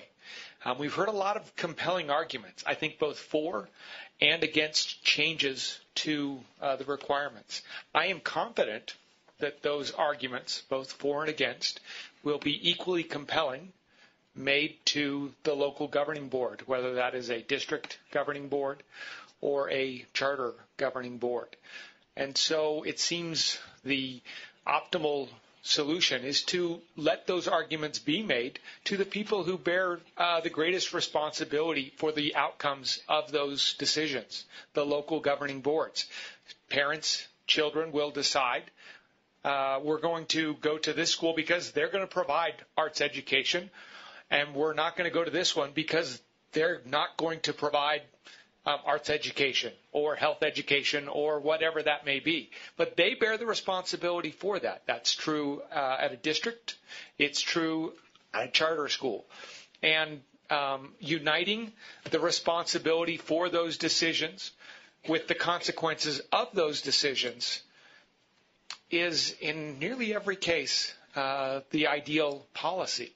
They are the ones that understand who is coming to their school and who they expect, what the expectations of those families are, for good and for ill. And so we hope, as an association and representing a large majority of Utah's charter schools, that the flexibility that you have provided thus far will continue. Thank you, Eddie. And then I have one final one, but I'm horribly stuck on the name. Is it Joe? Not even going to bail me out. Sorry about that. I don't know if Joe's here. Okay. All right, guys. Hello. Eddie? My name is Eddie Barrest. No, you have to get it recorded. Oh, okay. Okay, sorry. I just want to make sure you got our heart rates up so you can listen here out of a loving way. Okay, I have a question. What is the first thing you guys do when you've had a stressful week? Do you listen to music? Do you go exercise? Do you draw? Now ask yourself, what do you do with your students, your children at home that are annoying the heck out of you? Do you send them into the room? Do you send them out to go play? What do you do with them? Now imagine being a teacher having those many kids that are just bouncing off the walls. Okay? Now, my story, I'm from Granite School District, born and raised. I'm an 18-year teacher. I have my degree in psychology, and I have my master's in leadership to become a principal, but I want to go past that. And you guys are the people I want to talk to. And the reason why is you hear all the bads and the do's and don'ts, but I've lived it for 18 years. I've had 7 students over my 18 years commit suicide. But I've had a lot more that have not committed suicide because they had someone like me to talk to, someone to teach them about self-esteem, someone to teach them that it doesn't matter where you come from. My students know I have depression. My students know I used to eat out of garbage cans in elementary coming from a single-family home.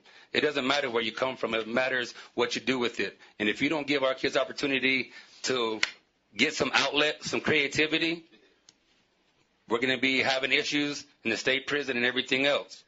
And I've heard a lot of wonderful things tonight, and I just wanted to read a few things, and some of these might mean something to you. I facilitate thinking. I engage minds. I challenge the body. I cultivate dreams. I improve health and fitness. I learn every day. I teach PE. Okay. And please, if anybody doubts me and the ability of what PE has to offer, please come to my class anytime and see what I do and the difference that I make. That's an open invitation, and I hope somebody takes me up on it because nobody has yet that I've talked to throughout the state. I wish every superintendent would be in the classroom and teach. I have a 7th grade daughter. She's blind in one eye. She was very self-conscious growing up. Sports has helped her. My daughter made the softball team. Everyone treats her like everybody else. How would you feel if your daughter felt that way? Would you want her to be accepted? PE, art, music is a chance for people to get to know each other. Differences. I'm black and white from Utah. Do you think it was easy growing up when I had hair? No. I got teased all the way. But it makes a difference on the relationships that you have. Okay? Mental illness. We talked about that. Students are resilient. We raise your students, your children. It's us teachers. Everybody says mean things about teachers. My time is up? I thought you got 3 minutes. That was 3 minutes? Well, if you would love to learn more, please talk to me. My name is Eddie Berest, and I hope you guys keep the arts because remember when you were a kid, the most times you enjoyed. Thank you. Eddie, are you going to leave us the shirt off your back? I don't mind. You know, I really don't mind if you want. No, thank you very much. Huh? I do love your shoes, Kathleen. We have now completed the lists. I'm on the typed list tonight. I am so sorry, but please come forward and identify yourself.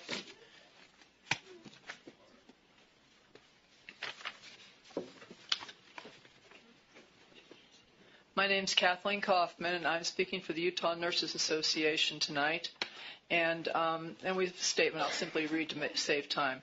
My background is teaching. I'm a retired educator from the University of Utah College of Nursing. My children attended the Granite School District, and my grandchildren do now. And I spent 16 years volunteering in a science club because I was a chemist before a nurse in our local grade school. And I just got some I have personal reflections from that. But the Utah Nurses Association is very concerned about the removal of core requirements for each 7th and 8th grade student for them to take physical education, health, and art during the middle school years. We are concerned that this will have potentially long-term effects on the school, on the health, both physical and mental, of our preteen and young teenagers. Obesity, sedentary lifestyles, and as we all said, suicide are all well documented as increasing in Utah teens.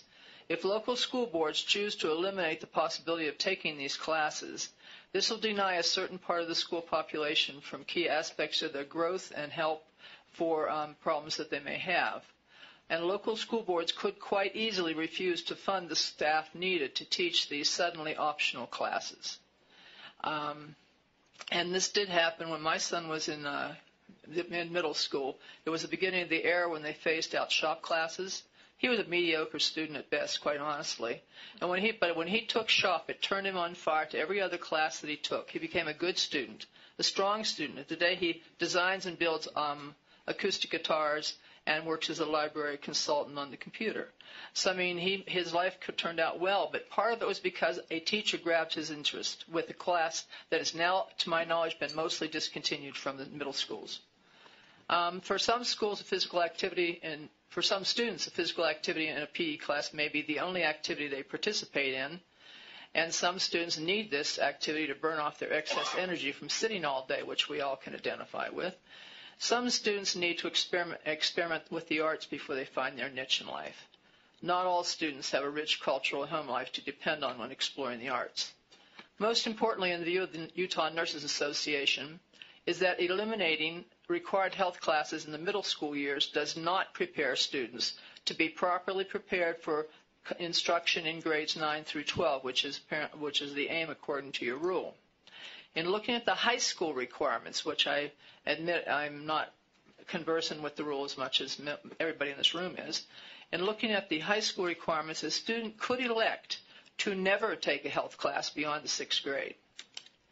This is not preparing students for important health-related decisions they will need to make in their adulthood, and we will be graduating students who have little to no preparation to deal with health or health problems, And in today's changing world, students need a strong basis in understanding health, stress relief, many of the key decisions they'll have to make as young adults and young parents in the near future.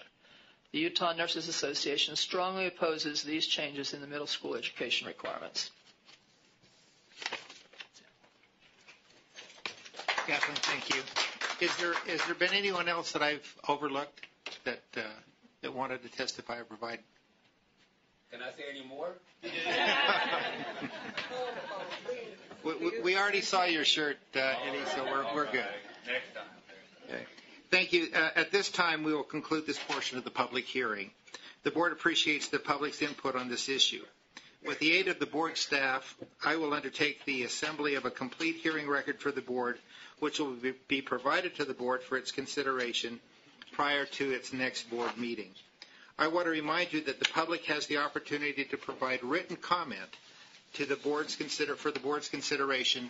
These written comments must be submitted by close of business Tuesday, September 26, 2017.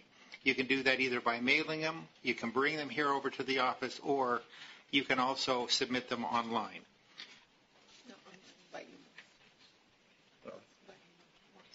Been corrected by email, which I thought was online, but that's okay. With that, and if there's nothing further, this hearing is now adjourned.